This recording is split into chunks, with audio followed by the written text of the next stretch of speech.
ਸਵਾਗਤ। ਤੁਸੀਂ ਹੱਸਦੇ ਸੋਹਣੇ ਲੱਗਦੇ ਹੋ, ਬਸ ਇੰਜ ਹੀ ਹੱਸਦੇ ਰਿਹਾ ਕਰੋ। ਤੁਸੀਂ ਨੂਰ ਹੋ ਸਾਡੇ ਨੈਣਾ ਦਾ, ਨੈਣਾ ਸਾਹਵੇਂ ਵਸਦੇ ਰਿਹਾ ਕਰੋ।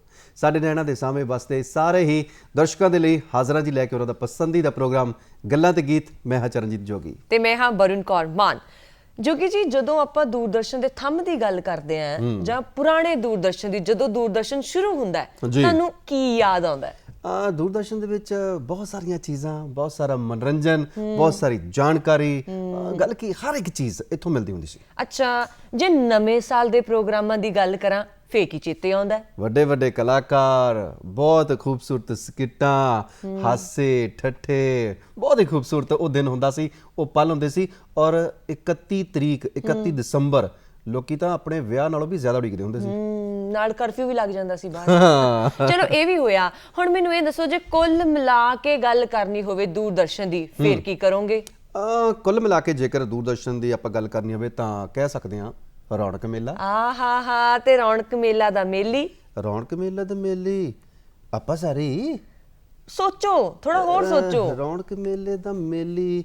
ਹੁਣ ਐਡਾ ਦਿਮਾਗ ਤੇ ਮੇਰੇ ਤੇ ਬੋਝ ਨਾ ਪਾ ਦੇ ਸਵੇਰੇ ਸਵੇਰੇ। ਓਹੋ ਚਾਚਾ, ਰੌਣਕੀ ਰਾਮ। ਜੀ ਹਾਂ, ਸੱਚਮੁੱਚ ਜਦੋਂ ਚਾਚਾ ਰੌਣਕੀ ਰਾਮ ਦਾ ਨਾਮ ਹੈ ਨਾ ਸਾਡੇ ਜ਼ਿਹਨ ਦੇ ਵਿੱਚ ਆਉਂਦਾ ਹੈ, ਸਾਡੀ ਜ਼ੁਬਾਨ ਤੇ ਆਉਂਦਾ ਹੈ, ਔਰ ਸੱਚਮੁੱਚ ਮਨ ਬਾਗੋ ਬਾਗ ਹੋ ਜਾਂਦਾ ਹੈ, ਚਿਹਰੇ ਆਪ ਮੁਹਾਰੇ ਫੁੱਲਾਂ ਵਾਂਗੂ ਖਿੜ ਉੱਠਦੇ ਨੇ। ਤੇ ਅੱਜ ਗੱਲਾਂ ਤੇ ਗੀਤ ਵਿੱਚ ਉਹੀ ਤੁਹਾਡਾ ਸਾਡਾ ਸਾਰਿਆਂ ਦਾ ਚਾਚਾ ਰੌਣਕੀ ਰਾਮ ਬਲਵਿੰਦਰ ਵਿੱਕੀ ਜੀ ਸਾਡੇ ਨਾਲ ਨੇ ਇਸ ਵੇਲੇ। ਸਭ ਤੋਂ ਪਹਿਲਾਂ ਉਹਨਾਂ ਦਾ ਅਸੀਂ ਸਵਾਗਤ ਕਰਦੇ ਹਾਂ ਆਪਣੇ ਇਸ ਪ੍ਰੋਗਰਾਮ ਦੇ ਵਿੱਚ। ਚਾਚਾ ਕਹੀਏ ਜਾਂ ਹੁਣ ਅਸੀਂ ਵਿੱਕੀ ਕਹੀਏ, ਇਹ ਹੁਣ ਤੁਸੀਂ ਸਾਨੂੰ ਆਪ ਹੀ ਦੱਸ ਦਿਓ। ਵੈਸੇ ਪਹਿਲਾਂ ਤਾਂ ਮੈਂ ਸਾਰੇ ਦਰਸ਼ਕਾਂ ਦਾ ਸ਼ੁਕਰਗੁਜ਼ਾਰ ਹੁਣਾ ਜੀ ਜੀ, ਔਰ ਦੂਰਦਰਸ਼ਨ ਦਾ ਉਦੋਂ ਵੱਧ, ਕਿਉਂਕਿ ਜੇ ਤੁਸੀਂ ਪਿਆਰ ਨਾਲ ਸੁਨੇਹਾ ਘੱਲਿਆ ਹੈ ਜੀ ਤੇ ਦਰਸ਼ਕਾਂ ਦੇ ਦਰਸ਼ਨ ਕਰਨ ਦਾ ਮੌਕਾ ਵੀ ਬਣ ਗਿਆ। ਜੀ ਜੀ, ਸਾਰਿਆਂ ਨੂੰ ਨਮਸਕਾਰ ਕਹਿਣਾ, ਸਤਿ ਸ਼੍ਰੀ ਅਕਾਲ ਕਹਿਣਾ, ਨਮਸਤੇ ਕਹਿਣਾ, ਸਲਾਮ ਕਰਦਾ ਜੀ। ਤੁਸੀਂ ਕਿਹਾ ਕਿ ਚਾਚਾ ਕਹਿ ਲਈਏ, ਇਹ 'ਚ ਵੀ ਕੋਈ ਸ਼ੱਕ ਨਹੀਂ ਕਿ ਦੂਰਦਰਸ਼ਨ ਦੀ ਵਜ੍ਹਾ ਨਾਲ ਮੈਨੂੰ ਬੱਚਾ ਬੱਚਾ ਚਾਚਾ ਕਹਿੰਦਾ ਹੈ ਜੀ। ਇੱਥੋਂ ਤੱਕ ਕਿ ਕਈ ਬਜ਼ੁਰਗ ਕੋਈ 70-80, ਜਦੋਂ ਮੈਂ ਕੋਈ ਕਹਿ ਲਓ 30 ਕੁ ਸਾਲਾਂ ਦਾ ਵੀ ਸੀ, 24 ਸਾਲਾਂ ਦਾ ਮੈਂ ਆਕਾਸ਼ਵਾਣੀ 'ਚ ਆ ਗਿਆ ਸੀ ਜੀ, ਤੇ ਉਦੋਂ ਵੀ ਬਜ਼ੁਰਗ ਮੇਰੇ ਗੋਡਿਆਂ ਨੂੰ ਹੱਥ ਲਾਉਂਦੇ ਸਨ। ਅੱਛਾ। ਤੇ ਮੈਨੂੰ ਚਾਚਾ ਚਾਚਾ ਕਹਿੰਦੇ ਸੀ। ਤੇ ਹੁਣ ਹਾਲਤ ਇਹ ਹੈ ਕਿ ਪੰਜਾਬ ਪੂਰਾ ਦੇਸ਼ ਜੀ, ਜਾਂ ਵਿਦੇਸ਼ਾਂ ਦੇ ਵਿੱਚ ਮੈਨੂੰ ਚਾਚਾ ਕਹਿੰਦੇ ਆ। ਕਾਲੀ ਕਾਲੀ 'ਚ ਹੁਣ ਤਾਂ ਕਈ ਵਾਰੀ ਤੁਹਾਡੀ ਚਾਚੀ ਵੀ ਮੈਨੂੰ ਚਾਚਾ ਕਹਿ ਜਾਂਦੀ ਹੈ। ਉਹਨੂੰ ਬੜਾ ਝਟਕਾ ਜਿਹਾ ਲੱਗਦਾ। ਤੇ ਜੇ ਉਹਨੂੰ ਕਹਿ ਦਈਏ ਮੈਂ ਤੇਰਾ ਚਾਚਾ ਲੱਗਦਾ, ਕਹਿੰਦੀ ਲੈ ਸਾਰੀ ਦੁਨੀਆ ਕਹਿੰਦੀ ਹੈ ਤੇ ਬੜਾ ਚਾਚਾ ਚੜਦਾ। ਜੇ ਮੈਂ ਕਹਿ ਤਾਂ ਤੈਨੂੰ ਪਰੇਸ਼ਾਨੀ ਹੋ ਗਈ। ਇਹ ਚਾਚਾ ਜੀ ਹੀ ਕਿਉਂ, ਤਾਇਆ ਜੀ ਕਿਉਂ ਨਹੀਂ? ਇਹ ਐਕਚੁਅਲੀ ਮੇਰੇ ਉਸਤਾਦ ਜੀ ਦੀ ਸੋਚ ਹੈ ਜੀ। ਉਹਨਾਂ ਨੂੰ ਪਤਾ ਸੀ ਜੇ ਮੈਂ ਇਹਦਾ ਨਾਂ ਤਾਇਆ ਰੱਖਤਾ ਨਾ, ਫਿਰ ਜ਼ਿੰਦਗੀ 'ਚ ਡਾਈ ਲਾਉਣ ਜੋਗਾ ਨਹੀਂ ਰਹਿਣਾ। ਉਹ ਬੁੜਾ ਨਹੀਂ ਹੁੰਦਾ। ਇਹ ਉਸਤਾਦ ਜੀ ਦਾ ਕੰਮ ਹੈ। ਔਰ ਵੈਸੇ ਇੱਕ ਗੱਲ ਹੈ ਕਿ ਤੁਹਾਨੂੰ ਬੜੇ ਅਰਸੇ ਬਾਅਦ ਦੇਖਿਆ, ਪਰ ਹੈ ਤੁਸੀਂ ਉਦਾਂ ਦੇ ਉਦਾਂ ਹੀ ਹੈ। ਪਤਾ ਨਹੀਂ ਹਰ ਸਾਲ ਛੋਟੇ ਹੋ ਜਾਂਦੇ, ਗੱਲ ਕੀ ਹੈ? ਕਾਰਨ ਇਹ ਹੈ ਕਿ ਜੇ ਤੁਸੀਂ ਮੁਹੱਬਤ ਕਰਦੇ ਹੋ ਜੀ ਖੇਡ ਮੈਦਾਨਾਂ ਨਾਲ ਜੀ, ਤੇ ਉਦਾਂ ਦੇ ਹੀ ਰਹਿੰਦੇ ਹੋ। ਵਾਹ। ਮੇਰਾ ਖਿਆਲ ਨਹੀਂ ਕਿ ਕੋਈ ਐਸਾ ਦਿਨ ਜਦੋਂ ਦੀ ਮੈਂ ਹੋਸ਼ ਸਾਂਭੀ ਹੈ ਮੈਂ ਗਰਾਊਂਡ 'ਚ ਨਾ ਗਿਆ ਹਾਂ। ਅੱਛਾ। ਕਿਆ ਕ੍ਰਿਕਟ ਖੇਡੀ, ਕਈ ਦਹਾਕੇ ਕ੍ਰਿਕਟ ਖੇਡੀ। ਇਹ ਜ਼ਰੂਰੀ ਨਹੀਂ ਕਿ ਮੈਂ ਇੰਡੀਆ ਦੀ ਟੀਮ 'ਚ ਖੇਡਦਾ ਜੀ ਜੀ ਜੀ ਜਾਂ ਇੰਟਰਨੈਸ਼ਨਲ ਮੈਚਾਂ 'ਚ ਮੈਂ ਖੁਦ ਖੇਡਦਾ, ਪਰ ਪ੍ਰੈਕਟਿਸ ਨਹੀਂ ਕਦੀ ਛੱਡੀ, ਮੈਚ ਨਹੀਂ ਕਦੀ ਛੱਡੇ, ਆਪਣੀ ਫਿਟਨੈਸ ਵਾਸਤੇ ਲੱਗੇ ਰਹੇ। ਫਿਰ ਹੁਣ ਵਾਲੀਬਾਲ ਵੀ ਖੇਡੀਦਾ ਜੀ, ਉਹਦਾ ਵੀ ਨਜ਼ਾਰਾ ਵੱਖਰਾ ਹੀ ਹੈ। ਸਾਡੀ ਸ਼ੂਟਿੰਗ ਚੱਲਦੀ ਹੈ ਜੀ। ਇੱਕ ਵਾਰੀ ਤੇ ਜਵਾਨ ਢਾ ਲਈਦੇ ਆ, 18-18 ਸਾਲਾਂ ਵਾਲੇ ਲੰਮੇ ਪਾ ਲਈਦੇ ਆ। ਵਾਹ ਜੀ ਵਾਹ, ਕੀ ਬਾਤ। ਇਸ ਕਰਕੇ ਜਵਾਨੀ ਤੁਹਾਡੇ ਅੰਦਰ ਹੀ ਹੈ, ਇਹਨੂੰ ਸਾਂਭਣ ਦੀ ਲੋੜ ਹੈ। ਬਿਲਕੁਲ। ਨਾ ਕਦੀ ਜ਼ਿੰਦਗੀ 'ਚ ਨਸ਼ਾ ਕੀਤਾ ਹੈ, ਜੇ ਨਸ਼ਾ ਕੀਤਾ ਤੇ ਕੰਮ ਦਾ ਕੀਤਾ ਹੈ। ਵਾਹ। ਨਸ਼ਾ ਕੀਤਾ ਹੈ ਬਜ਼ੁਰਗਾਂ ਦਾ ਕੀਤਾ ਹੈ, ਵਾਹ। ਆਪਣੀ ਮਾਂ ਦਾ ਕੀਤਾ ਹੈ, ਮਾਂ ਜਸਵੰਤ ਕੌਰ ਦਾ। ਵਾਹ ਵਾਹ ਵਾਹ, ਬਹੁਤ ਖੂਬ, ਬਹੁਤ ਖੂਬ। ਬਹੁਤ ਖੂਬ। ਤੁਸੀਂ ਗੱਲ ਕੀਤੀ ਹੈ ਕਿ ਜਦੋਂ ਦੀ ਹੋਸ਼ ਸੰਭਾਲੀ ਹੈ, ਮੈਂ ਕ੍ਰਿਕਟ ਗਰਾਊਂਡ 'ਚ ਹੀ ਹਾਂ। ਹੋਸ਼ ਬੰਦਾ ਸੰਭਾਲਦਾ ਹੈ ਬਚਪਨ 'ਚ ਹੀ, ਹੈ ਨਾ, ਉਹਨੂੰ ਹੋਸ਼ ਆ ਜਾਂਦੀ ਹੈ। ਤੇ ਤੁਹਾਡਾ ਬਚਪਨ ਜਾਣਨਾ ਚਾਹਾਂਗੇ, ਤੁਹਾਡਾ ਪਿਛੋਕੜ ਜਾਣਨਾ ਚਾਹਾਂਗੇ।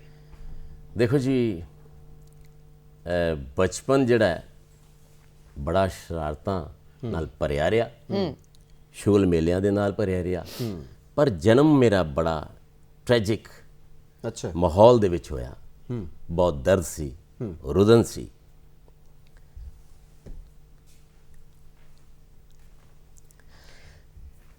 ਇਸ ਵੇਲੇ ਹਾਂ ਬਿਲਕੁਲ। ਚਾਚਾ ਜੀ ਦੀਆਂ ਅੱਖਾਂ ਦੇ ਵਿੱਚ ਜਿਹੜੇ ਅਥਰੂ ਨੇ ਉਹ ਉਹਨਾਂ ਦੇ ਉਸ ਪਿਛੋਕੜ ਦੀ ਕਹਾਣੀ ਆਪ ਖੁਦ ਦੱਸ ਰਹੇ ਨੇ। ਉਹ ਜਿਹੜੇ ਅਥਰੂਆਂ ਦੇ ਲਫ਼ਜ਼ ਨੇ ਅਸੀਂ ਸੁਣਨੇ ਚਾਹਾਂਗੇ, ਕਿਉਂਕਿ ਸਾਨੂੰ ਲੱਗਦਾ ਹੈ ਕਿ ਜਿਹੜਾ ਕਲਾਕਾਰ ਹੈ ਸ਼ਾਇਦ ਉਹ ਆਉਂਦਾ ਹੈ ਸਟੇਜ ਤੇ, ਸਾਨੂੰ ਹਸਾਉਂਦਾ ਹੈ ਔਰ ਉਹਦੀ ਜ਼ਿੰਦਗੀ ਵੀ ਹੱਸਦੀ ਹੈ, ਪਰ ਹਰ ਕਲਾਕਾਰ ਦੇ ਪਿੱਛੇ ਦਰਦ ਹੁੰਦਾ ਹੈ ਜੋ ਆਮ ਲੋਕਾਂ ਤੋਂ ਲੁਕਿਆ ਹੁੰਦਾ ਹੈ। ਜੋਕਰ ਫਿਲਮ ਆਪਾਂ ਸਾਰਿਆਂ ਨੇ ਦੇਖੀ ਹੈ ਔਰ ਉਸ ਜੋਕਰ ਫਿਲਮ ਨੇ ਪਤਾ ਨਹੀਂ ਕਿੰਨੇ ਅਣਗਿਣਤ ਕਲਾਕਾਰਾਂ ਦੇ ਦਰਦ ਨੂੰ ਬਿਆਨ ਕਰਕੇ ਰੱਖ ਦਿੱਤਾ। ਬਿਲਕੁਲ ਬਿਲਕੁਲ। ਪਰ ਇਹ ਦੁਨੀਆ ਨੂੰ ਹਸਾਉਣ ਵਾਲਾ, ਇਹ ਦੁਨੀਆ ਦੇ ਚਿਹਰਿਆਂ ਦੇ ਉੱਪਰ ਹਾਸੇ ਵੰਡਣ ਵਾਲਾ ਅੱਜ ਆਪਣੇ ਅਥਰੂਆਂ ਦੇ ਨਾਲ ਬਹੁਤ ਕੁਝ ਕਹਿਣਾ ਚਾਹੁੰਦਾ ਹੈ। ਬਿਲਕੁਲ। ਦੇਖੋ, ਖੇਤੀ ਸਾਡਾ ਮੁੱਖ ਕਿੱਤਾ ਰਿਹਾ ਜੀ। ਮੇਰੇ ਪੜਦਾਦਾ ਸਰਦਾਰ ਭਗਵਾਨ ਸਿੰਘ ਆਹਲੂਵਾਲੀਆ, ਅਸੀਂ ਐਪਰੂਟ ਹੋ ਕੇ ਪਾਕਿਸਤਾਨ ਮੌਂਟਗੋਮਰੀ ਤੋਂ ਜੀ ਬਟਵਾਰੇ ਤੋਂ ਬਾਅਦ, ਵੰਡ ਤੋਂ ਬਾਅਦ ਇੱਧਰ ਸਾਡਾ ਪਰਿਵਾਰ ਆਇਆ। ਉੱਥੇ ਸਾਡੀ ਕਈ ਮੁਰੱਬੇ ਜ਼ਮੀਨ ਸੀ। ਫਿਰ ਅਲਾਟਮੈਂਟ ਇੱਧਰ ਹੋਈ। ਮੇਰੇ ਦਾਦਾ ਜੀ ਸਰਦਾਰ ਲਛਮਣ ਸਿੰਘ, ਉਹ ਬੈਰਿਸਟਰ ਐਟ ਲਾਅ ਉਹਨਾਂ ਨੇ ਕੀਤੀ ਸੀ। ਜੀ ਕਿਆ ਬਾਤ ਸੀ, ਬਹੁਤ ਲਾਇਕ ਸਨ। ਮੇਰੇ ਪਿਤਾ ਜੀ ਸਰਦਾਰ ਸੁਚੇਤ ਸਿੰਘ ਜੀ, ਉਹ ਲੈਂਡਲਾਰਡ ਇੱਥੇ ਸਨ, ਖੇਤੀ ਖੁਦ ਵੀ ਕਰਦੇ ਸਨ। ਤੇ ਸਾਨੂੰ ਰਾਣੀਪੁਰ ਫਵਾੜੇ ਨਾਲ ਪਿੰਡ, ਜੀ ਜੀ, ਉੱਥੇ ਜ਼ਮੀਨ ਮਿਲ ਗਈ, ਕੋਈ 30-40 ਕਿੱਲੇ ਤੋਂ ਉੱਤੇ ਸੀ। ਪਿੰਡ 'ਚ ਮੇਰੇ ਖਿਆਲ ਮੈਕਸਿਮਮ ਜ਼ਮੀਨ ਸਾਡੇ ਖਾਤੇ 'ਚ ਹੀ ਸੀ। ਜੀ ਉਹ ਲਾਲਚ ਆ ਕੇ ਮੇਰੇ ਫਾਦਰ ਦਾ ਮਰਡਰ ਕਰ ਦਿੱਤਾ ਗਿਆ। ਟੈਨੈਂਟ ਜਿਹੜੇ ਨਾਲ ਬੰਦੇ ਸਨ। ਤੇ ਮੈਂ ਐਕਚੁਅਲੀ 9 ਦਿਨ ਬਾਅਦ ਪੈਦਾ ਹੋਇਆ ਫਾਦਰ ਦੇ ਮਰਡਰ ਤੋਂ। ਅੱਛਾ ਅੱਛਾ ਜੀ। I couldn't C my father. ਬਿਲਕੁਲ, ਇਹ ਬਹੁਤ ਵੱਡਾ ਦਰਦ ਹੈ। ਅਸੀਂ ਅਕਸਰ ਜੋਗੀ ਜੀ ਗੱਲ ਕਰਦੇ ਹਾਂ ਕਿ ਹਨਾ ਸ਼ਾਇਦ ਕਲਾਕਾਰ ਆਇਆ ਤੇ ਹਾਸੋਹੀਣੀਆਂ ਗੱਲਾਂ ਹੋਣਗੀਆਂ, ਕਿਉਂਕਿ ਚਾਚਾ ਰੌਣਕੀ ਰਾਮ ਹੋਣਾ ਦਾ ਇੱਕ ਔਰਾ ਇਦਾਂ ਦਾ ਹੈ, ਜਦੋਂ ਉਹਨਾਂ ਦਾ ਨਾਮ ਲਿਆ ਜਾਂਦਾ ਹੈ ਹਰ ਇੱਕ ਬੰਦਾ ਹੱਸ ਪੈਂਦਾ ਹੈ ਜਿਹਦੇ ਦਿਲ 'ਚ ਦਰਦ ਹੁੰਦਾ ਹੈ। ਅੱਜ ਚਾਚਾ ਰੌਣਕੀ ਰਾਮ ਹੋਣਾ ਦਾ ਦਰਦ ਅਸੀਂ ਦੇਖ ਰਹੇ ਹਾਂ ਔਰ ਇਹਨਾਂ ਨੂੰ ਦੇਖਣ ਦਾ ਨਜ਼ਰੀਆ ਹੋਰ ਹੋ ਗਿਆ। ਬਿਲਕੁਲ ਜੀ। ਔਰ ਇਹਨਾਂ ਦੀ ਉਹ ਸ਼ਖਸੀਅਤ, ਉਹ ਆਪਣੇ ਕੀ ਕਹਿੰਦੇ ਆ ਖੁੱਸੇ ਹੋਏ ਜਿਹੜੇ ਪਿਆਰ ਨੇ, ਮੁਹੱਬਤ ਹੈ ਜਿਹੜੀ ਕਿ ਇਹਨਾਂ ਨੂੰ ਮਿਲਣੀ ਚਾਹੀਦੀ ਸੀ ਪਰ ਬਦਕਿਸਮਤੀ ਨਹੀਂ ਮਿਲ ਸਕੀ, ਉਹ ਅੱਜ ਅਥਰੂਆਂ ਦੇ ਵਿੱਚ ਹਾਲੇ ਵੀ ਜ਼ਿੰਦਾ ਹੈ। ਉਹ ਬਚਪਨਾ, ਉਹਨਾਂ ਮੁਹੱਬਤ ਦਾ ਜਿਹੜਾ ਉਹ ਇਹਨਾਂ ਦੇ ਅਥਰੂਆਂ ਦੇ ਵਿੱਚ ਸਾਨੂੰ ਝਲਕਦਾ ਹੈ। ਔਰ ਗੱਲ ਹੈ ਕਿ 9 ਦਿਨ ਬਾਅਦ ਪਿਤਾ ਦੇ ਚਲੇ ਜਾਣ ਤੋਂ ਬਾਅਦ ਤੁਸੀਂ ਜੀ ਪੈਦਾ ਹੁੰਦੇ ਹੋ, ਤੇ ਕਿਉਂਕਿ ਬੱਚੇ ਨੂੰ ਮੇਰੀ ਐਕਚੁਅਲੀ ਮਾਂ ਦੀ ਬਹੁਤ ਬਰਕਤ ਹੈ। ਬਹੁਤ ਮਿਹਨਤੀ ਸਨ ਔਰ ਮੈਟ੍ਰਿਕ ਉਦੋਂ ਦੀ ਕੀਤੀ ਸੀ। 4 ਮੇਰੀਆਂ ਵੱਡੀਆਂ ਭੈਣਾਂ ਜੀ। ਤੇ ਮਦਰ ਲੈਂਗੁਏਜ ਦੇ ਉੱਤੇ ਕਿਆ ਮਹਾਰਤ ਸੀ। ਉਰਦੂ ਬੋਲਦੇ ਵੀ ਸਨ, ਵਾਹ, ਲਿਖਦੇ ਵੀ ਕਮਾਲ, ਬਹੁਤ ਹੀ ਖੁਸ਼ਖਤ। ਵਾਹ।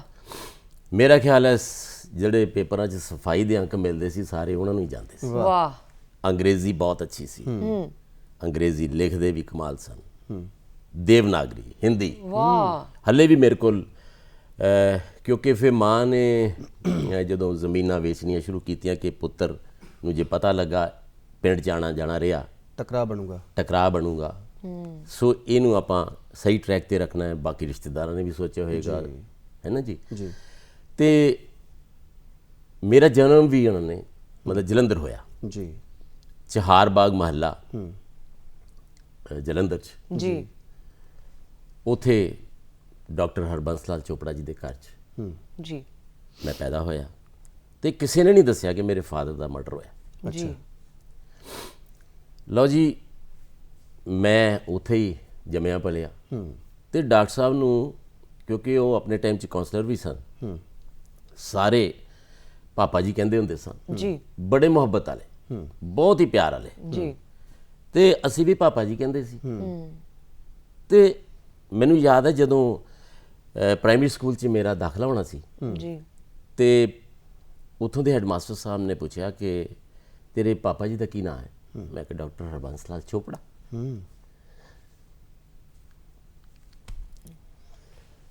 ਜੀ ਇਹ ਭਾਵੁਕਤਾ ਅਸੀਂ ਮਹਿਸੂਸ ਕਰ ਸਕਦੇ ਹਾਂ, ਸਾਡੇ ਦਰਸ਼ਕ ਵੀ ਇਸ ਗੱਲ ਨੂੰ ਮਹਿਸੂਸ ਕਰ ਸਕਦੇ ਹਾਂ ਕਿ ਜਿਸ ਬੱਚੇ ਦੇ ਪੈਦਾ ਹੋਣ ਤੋਂ ਪਹਿਲਾਂ ਉਹਨਾਂ ਦੇ ਬਾਪ ਦਾ ਸਾਇਆ ਸਿਰ ਤੋਂ ਉੱਠ ਜਾਵੇ, ਸੰਘਣੀ ਛਾਂ ਜਿਹੜੀ ਹੈ ਸਿਰ ਤੋਂ ਉੱਠ ਜਾਵੇ ਔਰ ਕੁੱਲ ਦੁਨੀਆ ਦੀਆਂ ਧੁੱਪਾਂ ਉਹਨਾਂ ਦੇ ਉੱਪਰ ਆਣ ਕੇ ਡਿੱਗ ਪੈਣ, ਤਾਂ ਫਿਰ ਇਸੇ ਤਰ੍ਹਾਂ ਹੀ ਉਹ ਇਨਸਾਨ ਪਿਘਲ ਜਾਇਆ ਕਰਦਾ। ਨਾਲੇ ਕਹਿੰਦੇ ਨੇ ਕਿ ਜਿਸ ਬੰਦੇ ਨੇ ਆਪ ਦੁੱਖ ਹੰਢਾਇਆ ਹੁੰਦਾ ਨਾ, ਉਹ ਫਿਰ ਇੱਕ ਚੀਜ਼ ਠਾਣ ਲੈਂਦਾ ਕਿ ਮੈਂ ਕਿਸੇ ਹੋਰ ਨੂੰ ਨਹੀਂ ਦੁਖੀ ਹੋਣ ਦੇਣਾ, ਮੈਂ ਕਿਸੇ ਹੋਰ ਨੂੰ ਨਹੀਂ ਰੋਣ ਦੇਣਾ। ਬਿਲਕੁਲ ਅਰੁਣ ਜੀ, ਤੁਸੀਂ ਬਿਲਕੁਲ ਅੱਛੀ ਗੱਲ ਕੀਤੀ ਹੈ ਜੀ। ਉਹ ਦਿਨ ਐਸਾ ਸੀ ਜਦੋਂ ਸਮਝ ਆਣੀ ਸ਼ੁਰੂ ਹੋਈ ਜੀ ਕਿ ਜ਼ਿੰਦਗੀ 'ਚ ਹਰ ਇੱਕ ਦੇ ਚਿਹਰੇ ਤੇ ਹਾਸੇ ਹੋਣੇ ਚਾਹੀਦੇ ਆ, ਠੱਠਾ ਹੋਣਾ ਚਾਹੀਦਾ ਹੈ, ਖੁਸ਼ੀਆਂ ਹੋਣੀਆਂ ਚਾਹੀਦੀਆਂ, ਮਜ਼ਾ ਅੰਦਰ ਤੱਕ ਉਹਨਾਂ ਦੀ ਜਾਣਾ ਚਾਹੀਦਾ ਹੈ, ਹੱਸਦੇ ਖੇਡਦੇ ਸਾਨੂੰ ਨਜ਼ਰ ਆਉਣੇ ਚਾਹੀਦੇ ਆ। ਜੀ ਸੋ ਬਚਪਨ ਤੋਂ ਹੀ ਅੱਛਾ, ਮੈਂ ਜਿਹੜਾ ਜ਼ਿਕਰ ਕਰ ਰਿਹਾ ਸੀ ਕਿ ਪ੍ਰਾਇਮਰੀ ਸਕੂਲ ਦੇ ਵਿੱਚ ਜਦ ਉੱਥੇ ਆਪਾਂ ਲਿਖਾ ਕੇ ਆ ਗਏ, ਬਾਅਦ ਚੋਂ ਸਾਡੇ ਗੁਆਂਢੀ ਸਨ ਚਾਚਾ ਸੂਦ ਜੀ, ਉਹਨਾਂ ਨੇ ਉਹ ਕਰੈਕਟ ਕਰਵਾਤਾ ਹੋਏਗਾ ਕਿ ਨਹੀਂ ਬੱਚੇ ਨੂੰ ਨਹੀਂ ਪਤਾ, ਲੁਕੋਇਆ ਹੋਇਆ ਜੀ। ਖੈਰ ਪੜ੍ਹਨ 'ਚ ਕਾਫੀ ਅੱਛਾ ਸੀ ਮੈਂ 5ਵੀਂ ਤੱਕ। ਜੀ ਜਦੋਂ ਹੋਸ਼ ਆਈ ਮੈਂ ਕਿਹਾ ਯਾਰ ਪੜ੍ਹਾਈ 'ਚ ਲਾਇਕ ਹੋਣਾ ਕੋਈ ਜ਼ਰੂਰੀ ਥੋੜਾ। ਅੱਛਾ ਫਿਰ ਮੈਂ ਨਲਾਇਕ ਹੋਣਾ ਸ਼ੁਰੂ ਕਰ ਅੱਛਾ ਜੀ ਫਿਰ ਮੇਰਾ ਪੜ੍ਹਾਈ 'ਚ ਇਹਦਾ ਇੰਟਰਸਟ ਨਹੀਂ ਸੀ ਕਿਉਂਕਿ ਸ਼ੁਗਲ ਮੇਲਿਆਂ 'ਚ ਸੀਗਾ। ਅੱਛਾ ਜੀ, ਬਚਪਨ ਤੋਂ ਹੀ ਕ੍ਰਿਕਟ ਖੇਡ ਰਿਹਾ ਸੀ ਜੀ। ਮਹੱਲੇ ਦੀ ਟੀਮ ਬੜੀ ਤਗੜੀ ਸੀ ਸਾਡੀ, CBC ਕਲੱਬ ਜਿੱਦਾਂ MCC ਹੁੰਦੀ ਆਪਣੇ ਆਪ 'ਚ ਕਿੱਟ ਪਾ ਕੇ ਲੱਗਣਾ ਕਿ ਜਿੱਦਾਂ ਇੰਗਲੈਂਡ ਦੀ ਟੀਮ 'ਚ ਖੇਡ ਰਹੇ। ਬਚਪਨ ਦੀਆਂ ਉਹ ਕੋਈ ਸ਼ਰਾਰਤਾਂ ਸਾਡਾ ਸਾਂਝੀਆਂ ਕਰੋ, ਕਿਉਂਕਿ ਉਹ ਜਿਹੜੀ ਉਸ ਸਮੇਂ ਦੀ ਕ੍ਰਿਕਟ ਹੁੰਦੀ ਸੀਗੀ ਉਹ ਵੀ ਤਾਂ ਵਿਚਾਰੀ ਇਦਾਂ ਦੀ ਹੁੰਦੀ ਸੀਗੀ ਕਿ ਉਦੋਂ ਕਿਹੜਾ ਸਮਾਨ ਕੋਈ ਪੂਰਾ ਮਿਲਦਾ ਹੋਣਾ। ਨਹੀਂ ਜੀ, ਪੂਰਾ ਕਿੱਥੇ ਹੁੰਦਾ ਸੀ, ਅਧੂਰਾ ਵੀ ਨਹੀਂ ਸੀ ਹੁੰਦਾ। ਕਈ ਵਾਰੀ ਕੱਪੜੇ ਧੋਣ ਵਾਲੀ ਥਾਪੀ ਜਿਹੜੀ ਉਹਦੇ ਨਾਲ ਹੀ ਕ੍ਰਿਕਟ ਸ਼ੁਰੂ ਹੋ ਜਾਂਦੀ ਸੀ। ਖੈਰ ਸ਼ਰਾਰਤਾਂ ਕ੍ਰਿਕਟ ਦੇ ਵਿੱਚੋਂ ਵੀ, ਗਰਾਊਂਡ ਦੇ ਵਿੱਚੋਂ ਆਉਂਦੀਆਂ, ਕਿਉਂਕਿ ਜਦ ਜਲਦੀ ਆਊਟ ਹੋ ਕੇ ਬਾਹਰ ਆ ਜਾਣਾ ਤੇ ਫਿਰ ਸ਼ਰਾਰਤਾਂ ਹੀ ਕਰਨੀਆਂ, ਰਹਿ ਕੀ ਗਿਆ ਭਲੇ ਜੀ। ਤੇ ਉਦੋਂ ਮੈਂ ਸਾਰੇ ਬੱਚਿਆਂ ਦਾ ਮਾਹੌਲ ਤੁਹਾਨੂੰ ਦੱਸਣਾ ਚਾਹੁੰਦਾ ਵੀ ਤਿਉਹਾਰ ਬੜੇ ਪਿਆਰ ਨਾਲ ਮਨਾਉਂਦੇ ਸੀ ਛੋਟੇ ਹੁੰਦੇ ਜੀ। ਜਦੋਂ ਅਸੀਂ 7ਵੀਂ 8ਵੀਂ 'ਚ ਵੀ ਆ ਗਏ ਜੀ ਤੇ ਸਾਡੇ ਸਾਰੇ ਪੱਪੀ ਸੀ ਜੀ, ਇਸੇ ਤਰ੍ਹਾਂ ਮੇਚੀ ਸੀ, ਇਹ ਸਾਰੇ ਨਾਂ ਸਾਡੇ ਉਸ ਵੇਲੇ। ਤੇ ਮੇਰਾ ਨਾਮ ਵਿੱਕੀ ਸੀ, ਮਿੱਕੀ ਸੀ ਜੀ, ਪੱਪੂ ਵੀ ਸੀ। ਅੱਛਾ, ਤੇ ਇਦਾਂ ਦੇ ਨਾਂ ਵਾਲੇ ਸਾਰੇ ਬੱਚੇ ਇਕੱਠੇ ਹੋ ਜਾਣੇ। ਫਿਰ ਅਸੀਂ ਲੋਹੜੀ, ਮੈਨੂੰ ਵਾਕਿਆ ਯਾਦ ਹੈ, ਸਭ ਨਾਲੋਂ ਸ਼ਰਾਰਤ ਭਰਿਆ ਸੀ ਜੀ, ਸੁਣਨਾ ਚਾਹਾਂਗੇ। ਕਿਉਂਕਿ ਜ਼ਿਆਦਾਤਰ ਘਰਾਂ ਦੇ ਵਿੱਚ ਜੀ ਗਊ ਜਾਂ ਮੱਝ ਰੱਖੀ ਹੁੰਦੀ ਸੀ ਜੀ। ਹੁਣ ਵਰਗਾ ਮਾਹੌਲ ਨਹੀਂ ਕਿ ਤੁਸੀਂ ਰੱਖ ਨਹੀਂ ਸਕਦੇ ਜੀ। ਉਦੋਂ ਸਾਰੇ ਘਰ ਇਹਨਾਂ ਗਹਿਣਿਆਂ ਨਾਲ ਸਜੇ ਹੁੰਦੇ ਸੀ। ਬਿਲਕੁਲ ਜੀ। ਤੇ ਪਾਥੀਆਂ ਪੂਥੀਆਂ ਸਾਰੇ ਘਰਾਂ 'ਚ ਉੱਤੇ ਬਨੇਰਿਆਂ ਤੇ ਲੱਗੀਆਂ ਹੋਣੀਆਂ। ਤੇ ਹੁਣ ਜੋ ਲੋਹੜੀ ਆਣੀ ਨਾ, ਅਸੀਂ ਮਕਾਨ, ਬਨੇਰੇ, ਪਿਆਰ ਮੁਹੱਬਤ, ਇੰਨੀ ਨੇੜਤਾ ਸੀ ਕਿ ਇੱਕ ਦੂਜੇ ਦੇ ਘਰ 'ਚ ਛਾਲ ਮਾਰ ਕੇ ਪਹੁੰਚ ਜਾਂਦੇ ਸੀ। ਕੰਧਾ ਟੱਪ ਕੇ। ਹਾਂਜੀ, ਰਿਵਾਜ ਸੀ, ਰਿਵਾਜ ਸੀਗਾ। ਤੇ ਹੁਣ ਵਰਗੇ ਮਹੱਲ ਨਹੀਂ ਸੀ ਜਾਂ ਇਦਾਂ ਦੇ ਨਹੀਂ ਸੀ ਵੀ ਉੱਤੇ ਵੱਡੇ ਵੱਡੇ ਕੱਚ ਦੇ ਸ਼ੀਸ਼ੇ ਦੇ ਲੋਹੇ ਦੀਆਂ ਗ੍ਰਿਲਾਂ ਲਾਈਆਂ। ਬਿਲਕੁਲ ਆਪਣਾ ਨਿਆਣਾ ਤਾਂ ਗਵਾਂਢੀਆਂ ਦੇ ਘਰੋਂ ਹੀ ਖੇਡਦਾ ਲੱਭਦਾ ਸੀ। ਨਹੀਂ ਜੀ, ਉਦੋਂ ਪਿਆਰ ਮੁਹੱਬਤ ਸੀ। ਸਾਰੇ ਇੱਕ ਘਰ ਤੋਂ ਚੜ ਜਾਣਾ ਤੇ ਉਹ ਮਹੱਲੇ ਦੇ ਦੂਸਰੇ ਕਿਨਾਰੇ ਤੱਕ ਪਹੁੰਚ ਜਾਂਦੇ ਸੀ। ਬਿਲਕੁਲ। ਲਓ ਜੀ, ਪਾਥੀਆਂ ਪੂਥੀਆਂ ਸੀ ਇਕੱਠੀਆਂ ਕਰਨੀਆਂ, ਕਿਸੇ ਦੇ ਕੋਠੇ ਦੇ ਬਾਲਾ ਪਿਆ ਹੋਣਾ, ਕਿਸੇ ਦੇ ਕੋਈ ਲੱਕੜ ਦੀ ਚੀਜ਼, ਛਤੀਰ ਕੋਈ ਕਿਸੇ ਦਾ ਪਿਆ, ਉਹ ਵੀ ਚੱਕ ਕੇ ਲੈ ਜਾਣਾ। ਤੇ ਇਸੇ ਤਰ੍ਹਾਂ ਨਾ ਸਾਡੀ ਗਲੀ 'ਚ ਮਥਰੋ ਆਂਟੀ ਹੁੰਦੇ ਸਨ ਤੇ ਭਗਵਾਨ ਜੀ ਉਹਨਾਂ ਦੇ ਪਤੀ ਦਾ ਨਾਂ, ਤੇ ਉਹ ਟਰਾਂਸਪੋਰਟਰ ਸੀ, ਟਰੱਕ ਰੱਖਿਆ ਜੀ। ਆਪਾਂ ਉਹਨਾਂ ਦੇ ਘਰ ਵੀ ਪਹੁੰਚ ਗਏ, ਛੱਤ ਤੇ ਸੁੱਤੇ ਪਏ ਸਾਰੇ ਰਾਤ ਨੂੰ। ਅੱਛਾ। ਤੇ ਜਿੰਨੇ ਫਟੇ ਸੀ ਉਹ ਸਾਰੇ ਚੱਕ ਕੇ ਆਪਾਂ ਲੈ ਗਏ।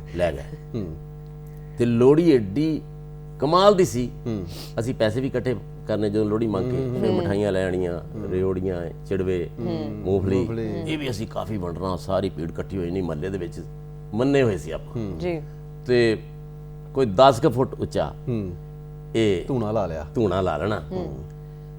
ਤੇ ਮਾਸੀ ਮਥਰੋ ਬੜੀ ਚਾਹ ਦੇ ਵਿੱਚ ਕਹਿੰਦੀ, ਹਾਏ ਹਾਏ ਵਿੱਕੀ ਕਮਾਲ ਹੈ ਬਈ। ਨਹੀਂ ਬੱਚਿਆਂ ਦਾ ਜਵਾਬ, ਇੰਨੀ ਵਧੀਆ ਲੋਹੜੀ ਕਰਦੇ, ਇੰਨੇ ਪ੍ਰਬੰਧ ਕਰਦੇ, ਇਦਾਂ ਸਾਨੂੰ ਸਭ ਕੁਝ ਖਵਾਉਂਦੇ ਪਿਆਉਂਦੇ, ਮਿਠਾਈਆਂ ਵੀ ਲੈ ਕੇ ਆਉਂਦੇ ਆ ਵੀ ਇਹੋ ਜਿਹੀ ਲੋਹੜੀ ਤਾਂ ਦੁਨੀਆ 'ਚ ਨਹੀਂ ਹੋ ਸਕਦੀ। ਤੇ ਜਿਸ ਵੇਲੇ ਫਿਰ ਅੱਗ ਬਾਲੀ ਗਈ, ਲਓ ਜੀ, ਅੰਦਰ ਲਾਈਟ ਜਿਹੀ ਵਧੀ ਤੇ ਮਥਰੋ ਆਂਟੀ ਜਿਹੜੀ ਸਿਫਤ ਕਰਦੀ ਪਈ, ਉਹਨੂੰ ਨਹੀਂ ਸੀ ਪਤਾ ਉਹਦੇ ਟਰੱਕ ਦੇ ਫਟੇ ਵੀ ਇਹਦੇ 'ਚ। ਉਹ ਲਾਈਟ ਜੀ ਉੱਠੀ, ਨਜ਼ਰ ਆਈ, ਨਾਲੇ ਕਹਿੰਦੀ, ਹਾਏ ਮੈਂ ਮਰ ਜਾ, ਉਹ PIJ 3435 ਉਹ ਟਰੱਕ ਦਾ ਨੰਬਰ ਉੱਤੇ ਲਿਖਿਆ ਸੀ, ਉਹਨੇ ਪੜ ਲਿਆ, ਹਾਏ ਮੇਰਾ ਮੱਟਾ।